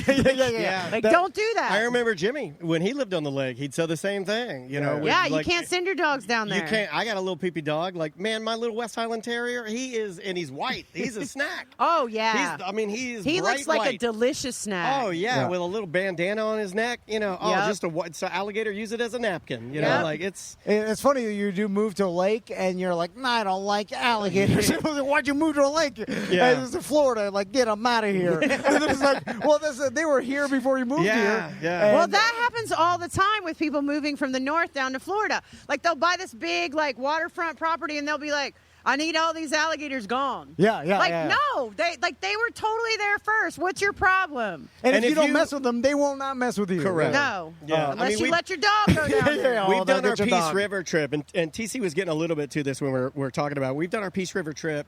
You went this year. I did not go this year. But how many years have you done that trip? I mean, since I was 16 years And old. we've probably seen we've hundreds of alligators like canoeing down that, and we've swam in that river and been Never had as close as to an alligator as we are right now, and we've never. And these are wild little guys. Right. We've never had an issue. We've always tried to be smart. Right. The kids, we tell them to be smart. We tell them to buddy up and look around, and Yeah, you just got to pay attention, man. And they also don't see humans as prey. Like, they don't look at us and go, I'm going to eat that. Contrast that to the Adelaide River in Australia. They're like, I think I could eat that. Those saltwater crocodiles will, they get you. 100%. Now, okay, before Can we take a little break? Yeah, let's take a break. But I'm curious. Did you see that old man that pulled his dog out of an alligator's mouth? But I feel like that video's not real. But he was filming it why was an old man filming like on a tripod? He was feeding his dog to the alligator. That's what I always thought. It seemed odd, right? I feel like the whole way that video went down, I always felt like it wasn't real. Because like something was too stiff about the dog. Something was too stiff. Like maybe somebody was under there with a snorkel and had a fake alligator. Oh. Or a fake alligator head. Okay, like the ones in a pool. Yeah, we've tried to run those out here, by the way, and they get killed. They get destroyed within 2 seconds. Like it'll take us 2 days to mount the GoPro, get it all weight balanced, and we'll put it in there, and it'll be gone in 2 seconds. I love it. Let's take a break. It's raining now. Yeah. We'll be right back. Welcome back to Mediocre Time with Tom and Dan. I'm Tom. I am Dan. I forgot. I thought it was corporate time, too. We do so much recording that sometimes we'll say, welcome back to a corporate time or welcome back to a mediocre time. And we've decided recently that we're going to rebrand the entire show to just be Tom and Dan. But then our listeners told us last night on our BDM page that they think that's a horrible idea. Oh, no. Yeah. No, just because we're so used to you saying those words, we won't listen if you don't say them. Yeah, they did say that. They said if you don't say a corporate time, we will stop listening. And Okay, I'm like, so is there a strict difference between a corporate time and then a mediocre time? Mediocre time. Only that it's censored Curse because words. a corporate time is aired on the radio. just Gotcha. your was main the joke. curse words. The innuendo's still there. The guests are still the same. Gotcha. See, No difference. But that's a confusing joke that but we've been doing it for over a decade. I tell people, I'm like, we call it a corporate time. If people are looking for a podcast, they're going to think we're a business podcast. You know what I'm saying?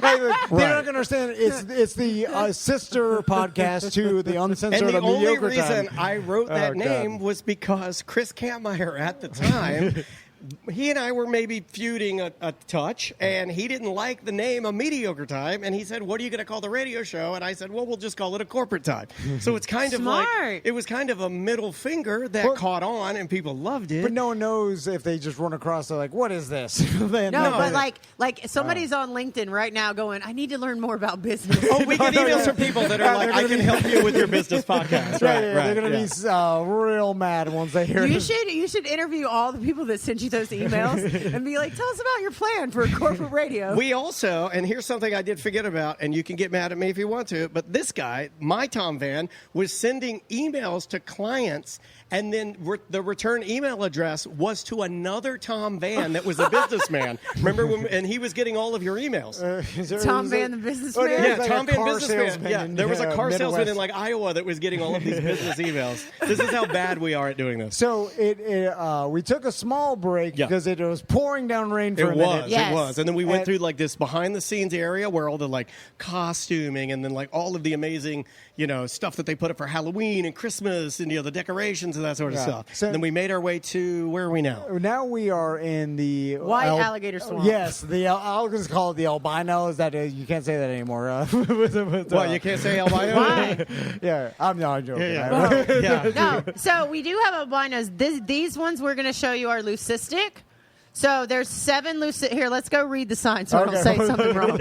Hold on, you don't know this by heart? That's all right. No, I do. I just mess up on the years. So in 1987, a $3.23 billion oil and gas merger.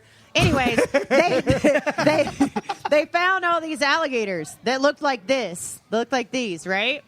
That was in 1987. So they just found them out in the wild? Yeah, when like they a were... fisherman found them. Okay. And then when the fisherman found them, he knew that it was not normal. Do you know what he said? The first thing he said? I'm rich! Right? I bet he said that. I bet the first thing he said So was he I'm scooped rich. them all up. They took them to the Louisiana authorities, and they got spread out between different zoos and And facilities you know what throughout they the said? United They States. said, ooh, wee! Look at that alligator. So because they'll die pretty fast in the wild, right? Because Oh yeah, they would get eaten. They look very delicious, much like a marshmallow. So they can't go out with our other alligators because our other alligators will beat them up. He actually did get into a fight one time with Jaws. Really? He did not win. What? Yeah. Is it? He tried to steal Jaws' girlfriend, who was right there. He tried to steal Jaws' girlfriend, and he thought he was being froggy, but he... So you can house them with gators that they're No, okay he with? climbed out of where he was living and went in to get the girl, and then he got spanked a little bit. So now they all live back in here because they don't have the same immunities as regular alligators. So they live inside here, and you can see that they have blue eyes. So the albinos have pink eyes, and the leucistics have blue eyes. So there's only 7 on the planet Earth, except, and then that one. So now there's 8 on the planet Earth because we hatched one out 2 years ago. Wow. So what's the difference between albino and what was the word? Leucistic. Leucistic. So the leucistic ones are white like that, but they have a little bit of regular alligator coloring. You can see it around his face when we go in there. And then they have blue eyes. So the albinos have no color at all. So they're completely white, and they have pink eyes. Are there leucistic humans? You know, I think I saw a leucistic horse one time. Okay, I believe you. I believe you. You know what? Thank you for sharing that. Thank you for your witness. So even as so funny, even as adults, I missed you. That's very funny. The other alligators don't like the fact that they're white. I thought it was just when they're kids or babies they couldn't camouflage themselves. So Well, like other also when predators. they're adults, they can't camouflage themselves. Oh, okay. So like. Even if you put this white alligator out with the others would start Yes. messing with it immediately. Absolutely. Okay, interesting. Absolutely. He definitely wouldn't So let Danny's him play gonna basketball. So Danny's going to take us in with his favorite alligator that he's been working with. This is the leucistic I work with, but he's a little jumpy, and she's even worse. But this one is really good and has been working with Danny for how many years? 12? Well, why are all your alligators mean? Because I like the wild ones. I like the wild ones. Yeah, last time we were here, I think Maisie asked Savannah. She's like, all of your gators are crazy. And we just got to move his girlfriend down, and then you guys can come in and see Now, him. he's another pretty gator. He got a big old head, that guy. Yeah, he does. So They're beautiful. So you say that's the gator's girlfriend. That's how do you know? It's just the gator. Well, they promise won't- ring. I'm saying that's his girlfriend because they live together, but I don't know that he necessarily loves her. I do Ankle know bracelet. the other ones he loves her. He loves her. Okay. But I don't know about these guys. Do you want me to film? Oh wait, hold on. Yeah. What's that, Danny? Oh, should I close? Is that this? a rock? Oh, Danny, I think the nugget of poo just popped up. Bro. Look at this guy. So that gator is ready to eat. It's Is this close. the one I took a photo with? I think it is. All right, so I'm filming for you guys. So now on the black market, what is this thing worth? I would imagine that this is like the alligator you would have in some sort of Indiana Jones movie, right? Yeah. That is the prize. Some sheik would have it. Yeah, absolutely. Like if I was Upward a of, sheik, I upward would of have the this. millions. Yeah, so millions. this is like Absolutely. one of the most rare animals we could probably see, I think, because it's so rare. There's only Yeah, 8. one of only 8. That's crazy. Yeah, I mean, like, I'm no dummy, but when I collect those blind box toys. You know, one of 25, one of 8, one of 1. Are there people that want to mate it so that you can make more of these super rare alligators, or like is it confirmed that? I mean, now with the internet, we know how many there are, right? There's not like some person that has one of these that you don't know about, nobody right? has these. Nobody does. There is There's one. There's one in West Palm Beach at the Palm Beach Zoo. At the Palm Beach Zoo, his name is Marty for Mardi Gras. Okay, it's one. So it would be the uncle of the baby I showed you guys, and then it would be the brother of this one. Interesting. Do people contact you guys about like sharing them or putting we them just out say on no. loan? Yeah, because like I know like zoos, museums, you put stuff on loan or you put it different places, but I know you guys take the care of these animals so serious. Yeah, we do, and so that's why we don't share them. Oh my because God, that's amazing. we've been taking care of white alligators for a very long time, so we got it pretty much down. Are there any special things other than them just sticking out in the wild that you have to watch out for? Are their temperaments any different? Are they different? Oh, the sunlight. Interesting. So the sun will. So they will sunburn. Whoa. So they really do have to be protected. It's amazing that you guys were able to even get these guys alive.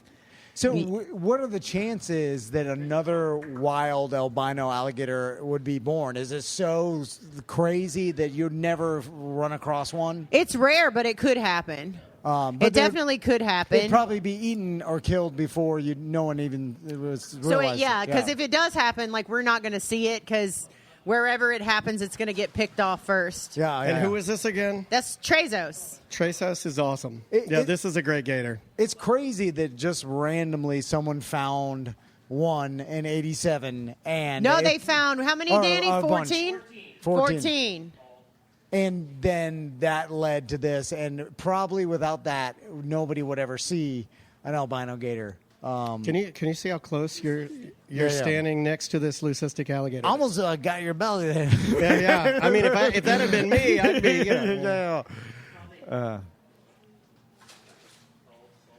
Look at him. He's making him hold. Oh, he's picking up his leg. And it's crazy how you could just pet and then he gets a rub. Snout like that. It knows it just wants food and it's going to give you food, so it's not going to be aggressive at all, right? And Danny's his friend. So him and Danny are together all the time. How long does it take you when you're working together? Do you have to give it doses, like, to work with them? Do you have to go, like, I'll give it 15 minutes and then we'll come back tomorrow? Well, I think that's what's supposed to happen. I think that's the preferred method. It's to do it in, like, short bursts.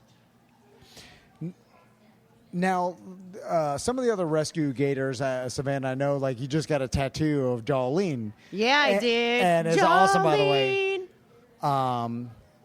So that gator was attacked by another gator and got a jaw ripped off? So either she was attacked by another gator or somebody hit her with a boat propeller or accidentally maybe with a machete. Okay. Because it's a really smooth cut. We'll go over and see her after we're done here. Because everybody loves Jolene. She's the star of Gatorland. Yeah. She's the superstar. Do you worry because of her condition? I mean, how delicate is she? She's not day to day. Man, she'll try to kill you. So, I mean, but like as far as the hardiness of her with her injury, is she good now? Like, yeah, she's good, and she'll come after you. She's, wild alligators are super strong, and she was a wild alligator out there surviving on her own for a long time, and God bless her for doing it. Like any other animal, probably never would have survived that injury. How long does she survive with just the bottom jaw out there? We don't know because we don't know when it happened. We just know when somebody spotted her and it was in the paper, and then, the trapper brought her to us, luckily. And it was hard. Like even our vet, when the vet came for her first visit, he was like, "I don't know about this one, Savannah. Like I don't know how you're gonna work this one out." But she's just really smart, and she learned to eat really quick from us. And I need to feed her today, too, so we can go feed her in a little bit. Do you think that she was eating out in the wild? I think she was scooping snails. Oh, okay. Snails or little minnows, That's maybe. what I call doing cocaine. Scooping snails. Yeah, that's a tough Thursday night. Scooping I'm all down snails. at post-time lounge scooping I mean, she snails. might have got a frog or something like that, but when you see her eat, you'll see how hard it is, even with me putting it in the exact right spot for her to actually get it down. Is that why she's so small? Well, she could be older than her size, certainly, but we're just not really sure. We just giving her the best quality of life she can have moving forward. All right. Now, this gator does look like it's looking straight at me, mad. Oh, I thought it was looking at me. You want to feed him? Yeah. Oh, yeah. You want to give him a chicken bone? Yeah. Let's see. Give him a leg? All right. He'll hold a little bit longer than the one you threw. Okay. So. I'm get him to stand up, and then you'll throw it. Okay. All right. Here we go. Raise a small big. I'm feeding the albino. Raise a small. No, up. Big smile. Smile big. All the way up. Smile. This is how I get out of bed. Okay. Tell me when. All right, we're He's gonna. not participating the he's right not. way. I'm telling you, he knows. He's working on it. Yeah. Throw it in there. Okay. And then. Yeah, you know, he did lean up for you. He did. He's like, this guy, he's like, oh, I'll give him my Naturally, chin. He knows. This guy's great. This guy is old school Florida. He's had his encounters with alligators before. Well, that, you know what? That's the guy that got my uncle. He might beat, is it Luther? Or no? Lamar. Lamar. I mean, for good looks, this might be our guy. Yeah, this is a beautiful boy. Is it true that beautiful for boy. every inch their head is, that's how like a foot long their body is? That's what my pop-up told me. Another. You know what? Florida- I don't know. I don't. Okay. I mean, I think that answer could be true, but I also think that like diet, environment, like Yeah, there's yeah, so yeah. many It's- factors. It's not exact, but I remember like my family like, oh yeah, you see its head, for every inch of its head, there's a foot of its body, and then I'm like, oh okay, so you should believe Sounds it. good to me. Yeah. I mean, it sounds good to me too. I mean, there are people that I know that say they can tell if it's a boy or a girl and it's a wild alligator. I don't know that I necessarily believe it, but sometimes people are right. Maybe, and you know, everything's different, so. All right, you know what? We'll take a break. We'll then we'll finish off in Jolene's habitat. Jolene. Jolene. But we have to sing. But we have to sing the song. Yeah, I'll definitely say We have to sing the song. Yeah. All right. All right, yeah, we will be right back. I read the labels and the warning signs. Saw red flags, but I didn't mind. Do you want to know the person who introduced me to the owner, proprietor, 50, almost 60 years now, Fairville Megastore, Yeah. Mr. Bill Murphy? Savannah is who introduced me to Bill Yeah, Murphy. yeah. In fact, there's a very famous story because they become great friends, you know, her and Bill, and then Sherry, and then their entire family. Yep. So then, you know, I'm hanging out with Savannah, so then I get pulled on some mega $1 million party bus. Next thing you know, I got a full mariachi band playing in the back, and they're making me hand margaritas in the parking lot of Fairville Megastore. Yeah, This yeah. is the type of parties that Fairville does. This is not their first rodeo. They have not been doing sexual wellness for just a couple of years. They Yeah. were way ahead of the curve. Before all of you influencers were talking about massagers this and you Yeah. got to do that. They started it They did in start Central this. Florida. And it wasn't smut. They were doing the vibrators and the wedges back before you guys didn't even know what you were doing. Yeah, their mega store right there in OBT. It's designed to look like a Ron John's. Yeah. It's 2 stories. It's unbelievable. You can Their take your staff is grandma great. in there. She'd never know. Yeah, the Sanford location. You got a location on the coast, Kissimmee and Secrets Hideaway. Location on I Drive. You got a location in Palatka. But more than anything, the staff that's there, you know, and it kind of starts with Bill, right? Yeah. You know, he's the first person I met. You know, he doesn't, well, there's not a lot of turnaround over there. A lot of these Yeah. guys that have been working guys, this is a sex store. And people have been working there for 30 years. Yeah. That tells you something. And if you have any questions, there are no dumb questions. You can go in there and find somebody that's not going to judge you. You can ask anything, you know, And that- everything's on the table. Listen, you know how awkward I am. I walk into Fairvilla completely Yeah, calm, he does. and it is.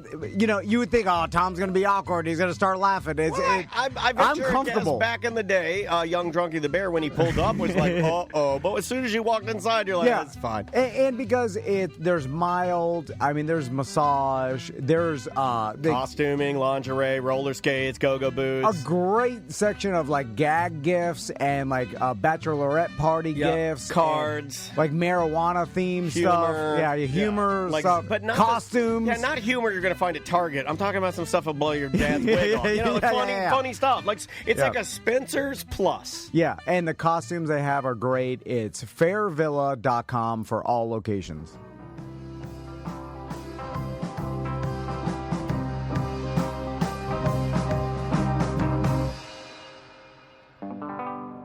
All right, we're back in Jolene's enclosure, and she's mad as hell. Oh, she's really upset with us. And look at her face. Like, she's looking at us like, what the hell are you doing in here?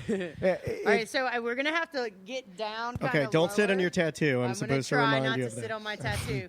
Jolene, I got this tattoo in honor of you. Do not bite it.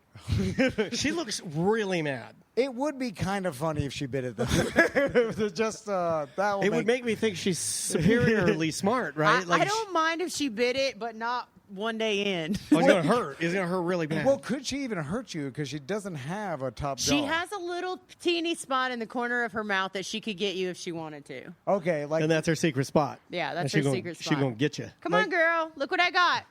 Okay, so, and what kind of powders and stuff did you put in there, So Savannah? this is just a little chicken, and it's got a little calcium powder on it, and we have to cut it in a special way so she can eat it. Do you want to eat, girl? Come on, girlie. She is, like, not Come happy. on, I think that girlie. this is our fault. Yeah. And I feel like if this were... Oh, she's coming. I feel like if this were just Savannah, that she would come over here. Yeah, but she's I don't skeptical. think she's a fan of podcasts No, at all. she gets a little intimidated when there's a lot of people. Why wouldn't she? She definitely knows Danny. She's like, okay, I recognize the cowboy hat. I know this guy. But she's like, these other two dudes, I don't know. There's a doofus and an M-word here. Yeah, she's like, Come kid on, rocking. Jolene.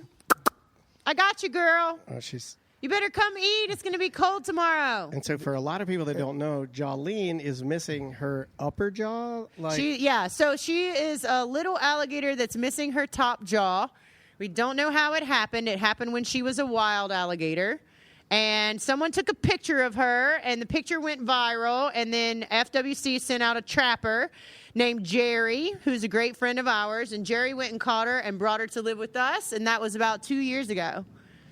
And ever since then, she has won over the hearts of all of Gatorland. Yeah. How many followers does she or people know of her, right? If she had her own account, she would have all the followers. But, you know, the cool thing about Jolene is we get so many, like, I got a letter from a guy that, like, I don't know if it was cancer he had or something was wrong with his brain. And he was like, you know, I saw this video of Jolene and I thought if that little alligator can stick it out, I can too. And it gave me hope for my life. And like so many kids just fall in love with her and she's just the most precious thing. Well, I mean, Jolene. We didn't sing the song. Maybe that's why she's not coming. You ready? Jolene, Jolene, Jolene. Please come over here. Please come eat this chicken. Come eat this chicken. By the way, the quality of chicken you guys use is a superior. I mean, it's I've better had than most restaurants. I've had a worse meal at Kobe. Danny, I don't think she wants to get in the water. I think she wants to walk by, but she doesn't want to get in the water. All right, so Danny's she's like, this is my house. Get out of the way. Oh, look at her making noise. Oh, she's growling like a pug. Yeah, dude. You know just how like a pug a makes a noise? She did, and she lowers her tongue to make that on. noise. You're good now. Come on over, girl. It is bizarre looking at an alligator with no top jaw. Like, it's a weird looking. It is, but it's I might have to walk over there and give you guys the microphone. Yeah, that's fine. Okay, so Savannah's going to go over there and feed her baby. This is her baby. Here, Danny, you want to talk to us? Here, we'll talk to Danny. I'll hold the mic for you. Okay, thank you, Danny. So, okay, look at her. Look at how like calm she is with it. I think it is us. She's definitely aware enough to know that there are new people here that she does not want to be around. Whoa, Savannah. So Jolene now had the chicken on her head.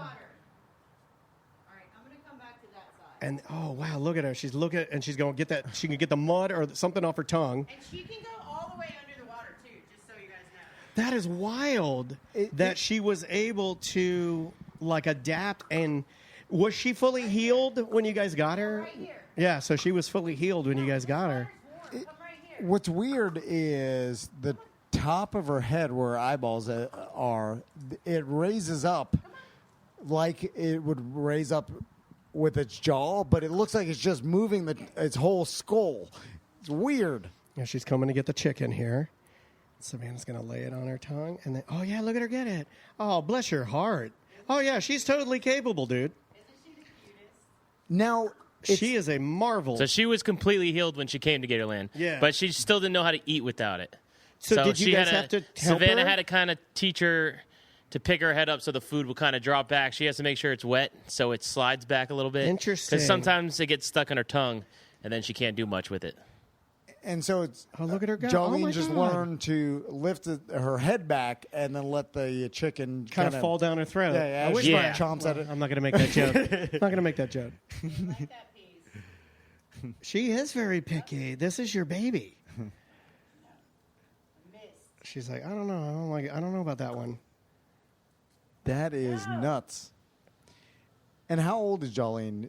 I know you guys don't know exactly, but Yeah, it's hard to tell, but we would guess I would guess probably like 5-ish. Okay. Yeah. She's still young, but she should be a little bit bigger. But missing a whole 6 months to a year without eating or only eating small amounts of food can put a stunt in your I think that's your the growth. thing people don't understand is, a lot of people don't know that when I was very young, I didn't eat for an entire year. And that is why I am very small and fat now, is making up for it now.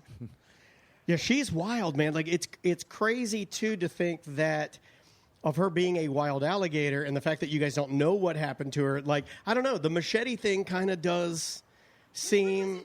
It's so clean. Yeah, it's such a clean. In fact, if I saw her in the wild and didn't know what an alligator was, I might say that animal is supposed to look like that. She Yeah. almost has like a lizard look or a frog. It has to be something really sharp. I doubt it was another alligator to get that clean of a bite. Sure. But it could be a propeller or a boat propeller or just a machete when someone's swiping through. Right.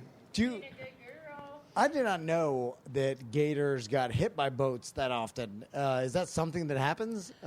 It's probably It doesn't happen too often because they were wrong. they usually hear it first and they'll drop down far enough. But when they're young, you never know. They could be anywhere.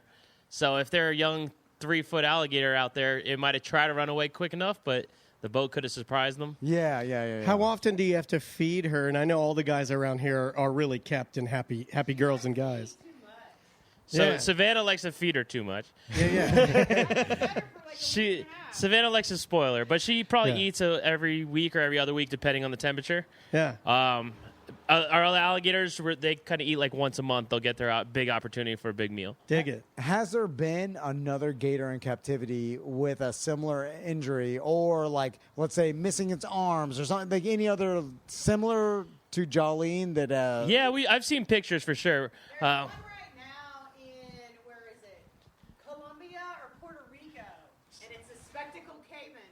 Have a top jaw that I saw, and this girl messaged and like, how'd you get it to eat, blah blah blah. This wildlife lady sent it to me, and that one's name is Chewy. Interesting. So it does happen. It's common, and it could happen to another alligator. You're not going to see it as often as you would like a broken arm. Yeah, but yeah. there's other alligators and crocodiles that are missing top jaws like Jolene. Is there any specific reason why she's darker than some alligators? Or are there different types of alligators at all? Or She's no? actually kind of young. So you see the yellow on her? Yeah. That's when they're babies, they all have those yellow striping. And when they get older and in the sun more, they start to lose those striping and turn dark black. But since she still has that, I would assume that when she did get injured, she probably hid from the sun a little bit in the mud. So she didn't get that full sunlight all the time. So she's actually a little lighter with the stripes than you would see those big guys. If they came out the water and were shined up like this, they would be a lot darker. Gotcha. Yeah. She's gorgeous. They store fat in their tails, so her tail is not. They store fat in their tail, so her tail is not especially fat, which means she probably could eat more. But we're just really careful with her because she's an American treasure. Yeah, well, I mean, like, you're right. Like, I saw I don't think I've ever seen more press for a theme park character than I ever have seen for, I mean, including Mickey Mouse, than Jolene. Like, seriously. Mickey wishes he was Jolene. Yeah, like, when you guys debuted her, like, seriously, like, it was everywhere. I mean, did you have to do a big media push? Did you take her places, or is she hard to... Is she hard to take places? Or? Yeah, we don't take her anywhere. She only went to Fox 35 like one time. So, she's had a kind of a really hard life already. So we don't really want to take her Makes around. sense. Yeah. We just want to give her like peace and, feed her up and let her have a good be time. Let her be her crazy self. Is there her stained tongue normal looking? Because So that's like a freckle. That's what our vet So said. really? is that like making fun of somebody's baby in front of them? Like, why would you do that? If I were Savannah, I would ask you to leave. Like, if you said, "Hey, why's your baby got a weird freckle on its face?" Well, we had a biopsy done because we were concerned about it, but it's just like a freckle kind of thing. Interesting. Yeah. Oh, damage I mean, from the but there's sun. no way to stop that. Yeah, like you gave a sunscreen on an alligator's tongue, man. That sounds like a kid's book. Well, that makes sense because Hi. it's exposed to the sun. Not other gators' tongues aren't exposed to the sun that much. Makes sense. Well, and also Weird. people ask us about getting her a prosthetic all the time. Like, and I understand why people want her to have a prosthetic. The thing is, it would never be functional. Right. Yeah, Because there's barely enough to attach it to begin with. Yeah. And then it wouldn't be able to move like a regular alligator mouth. Plus, she's really young, and she's going to outgrow it in, 2 months.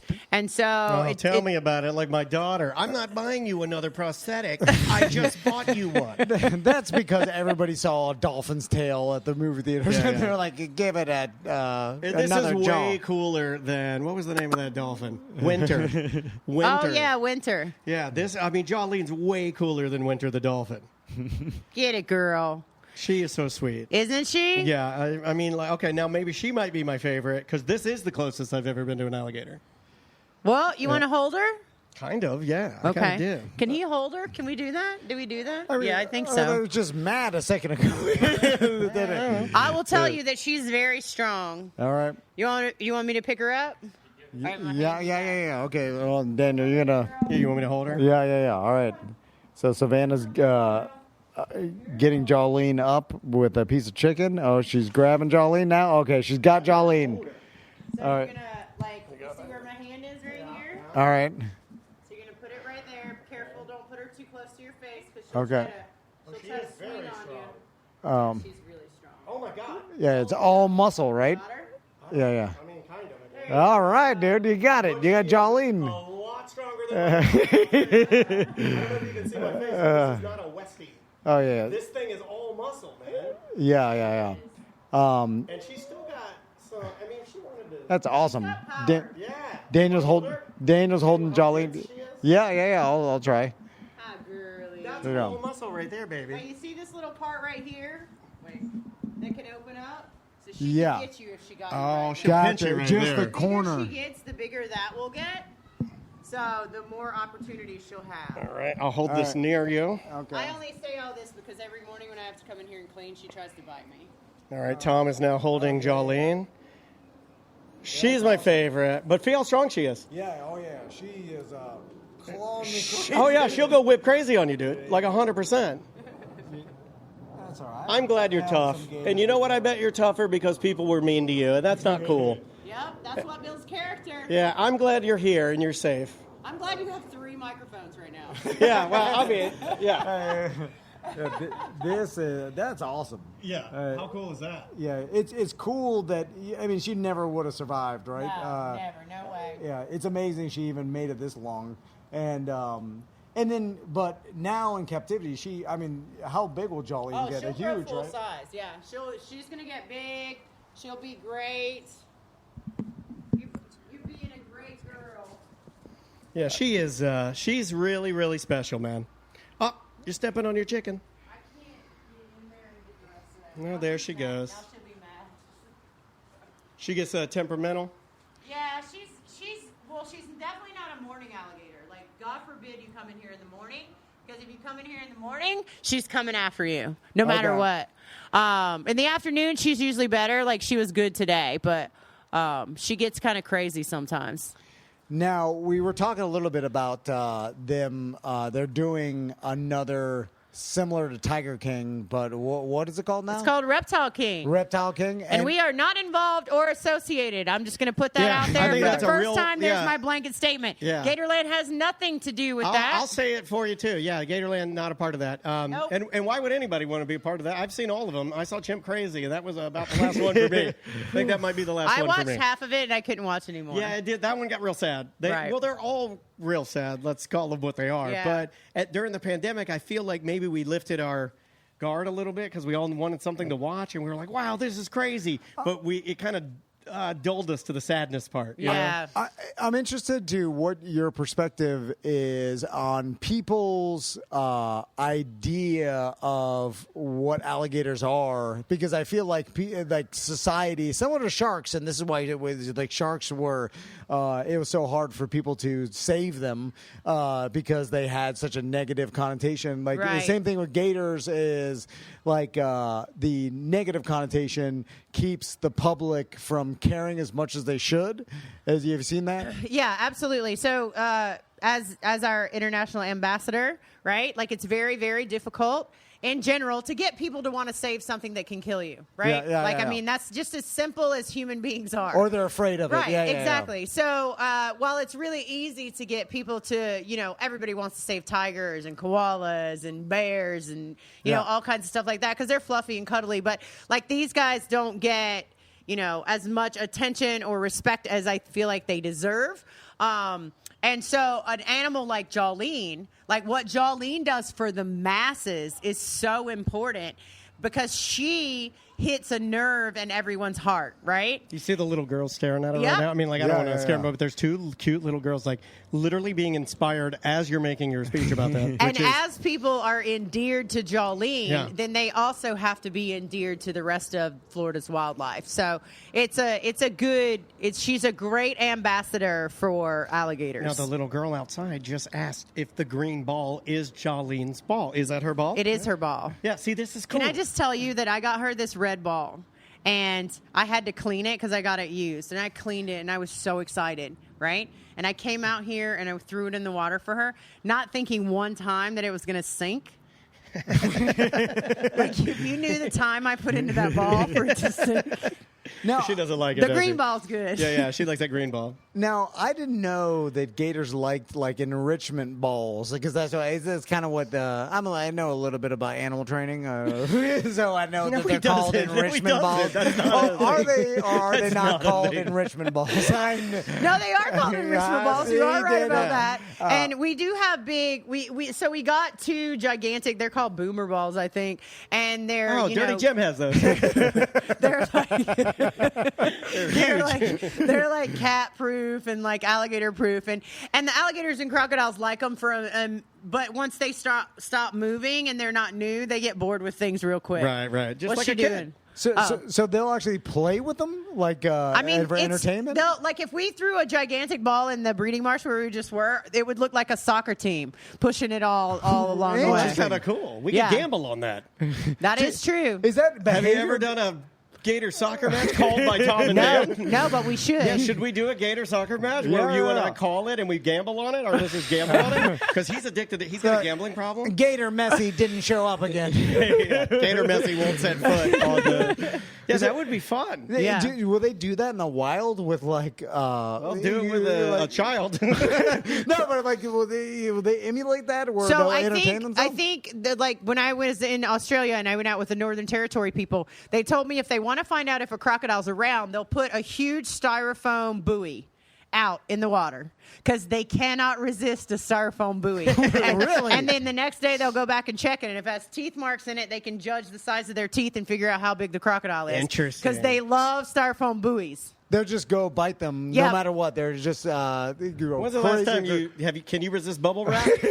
I can't resist bubble wrap. You know, That is you give me a weird. piece, I'm gonna But pop you it. got to think about alligators and crocodiles like babies, right? So they got these teeny little hands they can't really do much with. Yeah. And then they got this big tail they can't really do much with. I mean, they can, but So to figure out what something is, they have to put it in their mouth. Now, that doesn't mean they're going to try to eat it or crush it, but they're feeling around to see what it is, like babies do. Like test biting. Yeah. Sharks kind of do that too, right? Where it's like they'll test bite the before. I don't know, you're the animal expert. You tell me. Well, all I know is enrichment balls. That's the only thing That's I your know. specialty. I forgot. Professor Enrichment Balls over here. Yeah.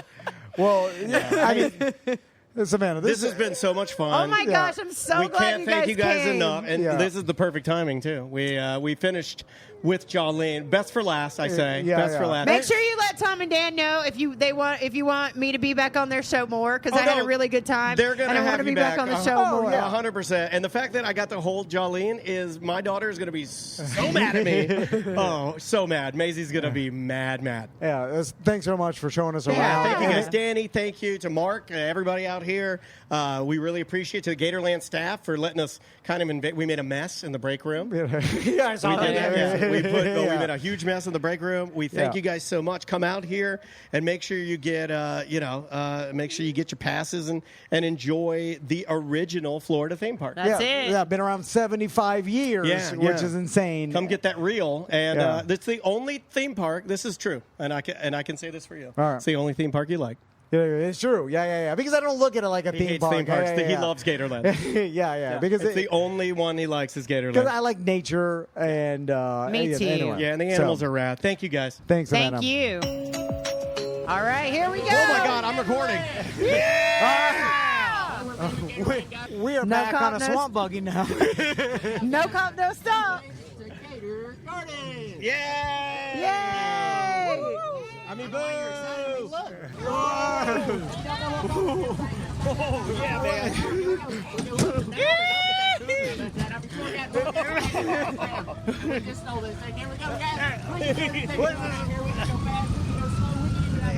Faster than I thought. This is awesome. Y'all smile away with the cameras. I can't mix it because I go back to jail. They were mean. I don't want to go back. Give it up to your crazy driver. Yeah! All right, yeah! You did all that, and you got no license. You guys are awesome. That was awesome. But you guys are cool, so I can leave you with these 2 words that my stepdad told me when I was 13. Whoop. Those 2 words were, get out. That's what he said. That was awesome, man. Thank you. That was incredible.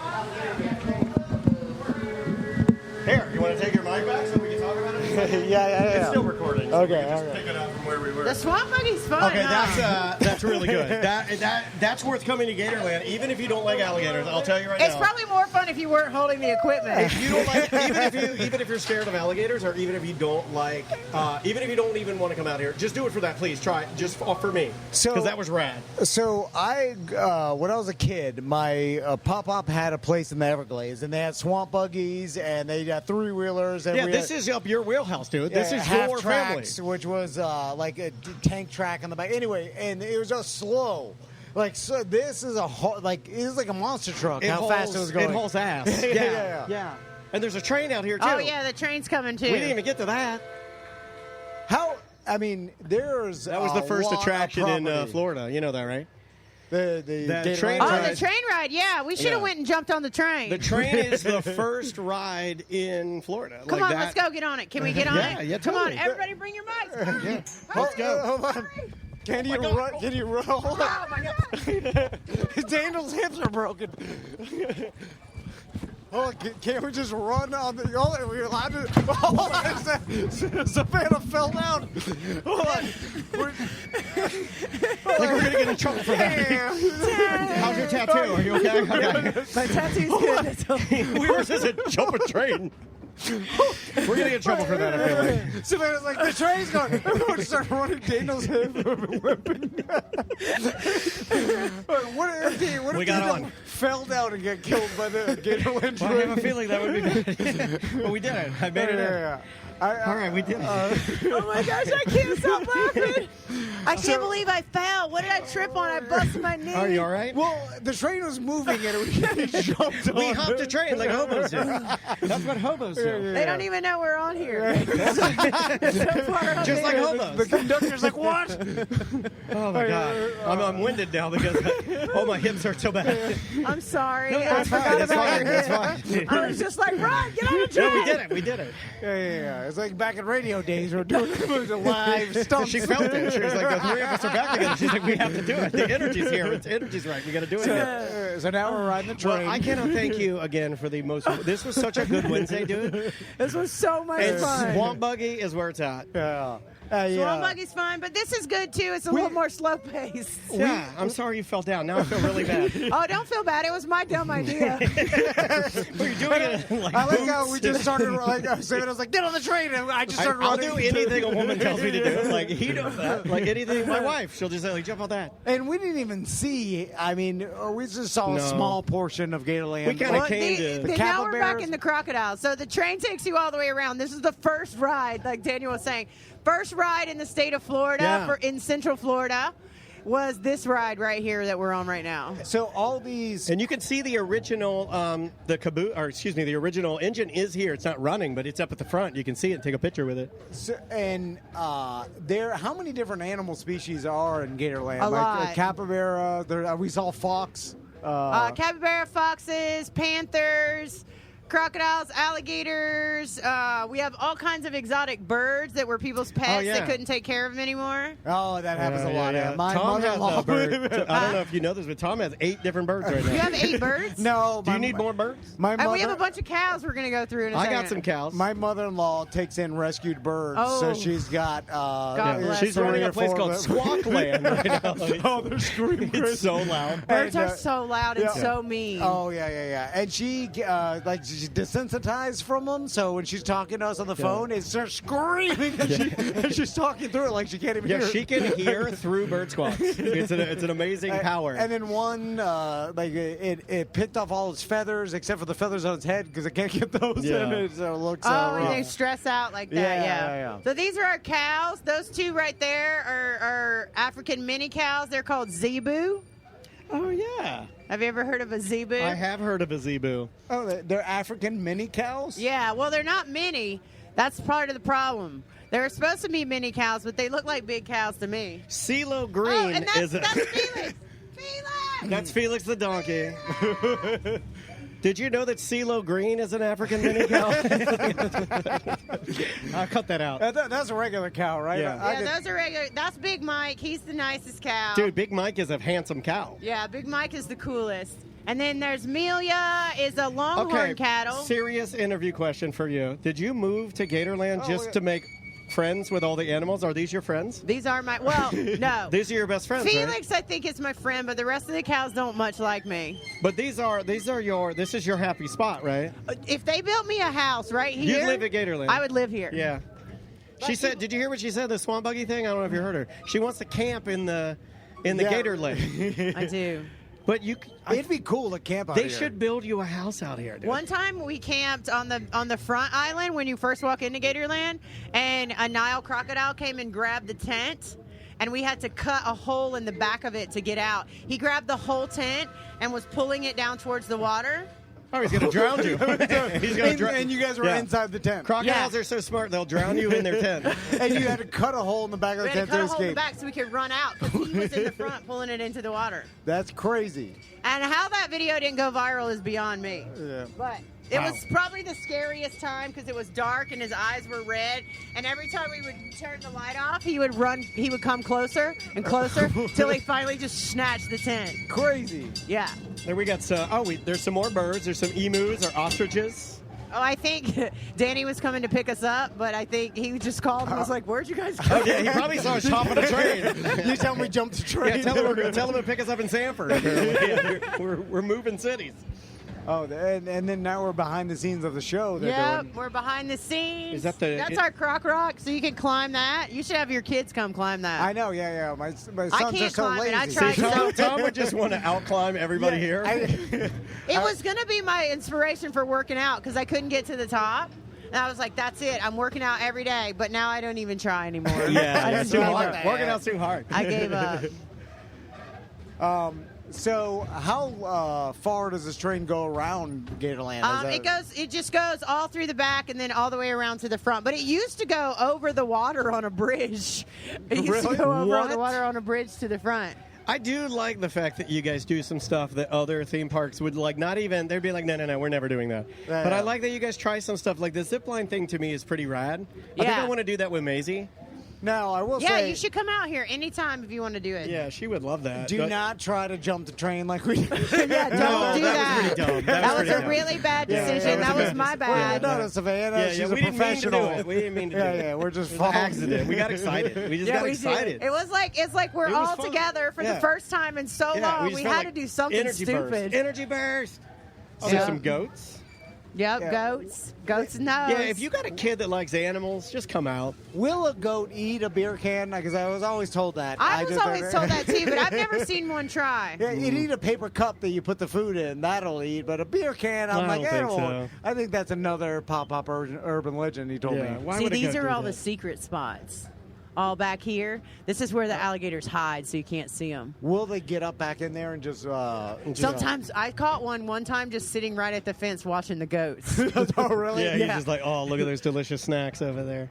And you said there used to be a bunch of land over here, but the gators Yeah, they over wallowed years, it out. So we You have ever to had a keep. gator that was just too crazy for you guys, and you guys are like, you know what? Sorry, buddy.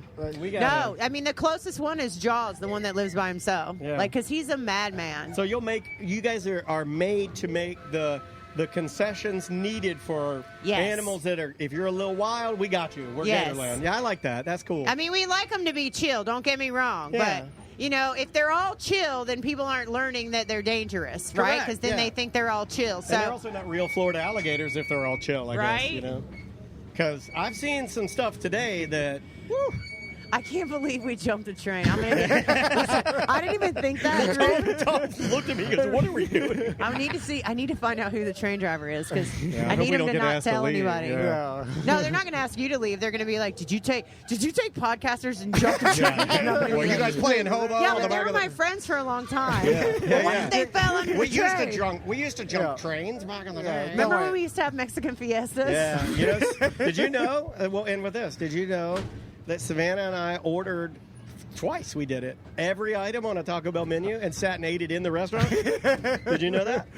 Well, you know, I think once with your son. Yeah, probably. Once 'cause with her we son, would we ate. drink Yeah. and then call each other randomly and be like, "Mexican fiesta?" Yeah. Yep. And we meet at the Lee Road Taco Bell. It's a bad one. It was a bad one. Well, it was like me and Savannah one time stole a radio host's boat. Oh, you know what? Somebody brought. Oh, you didn't get the safety.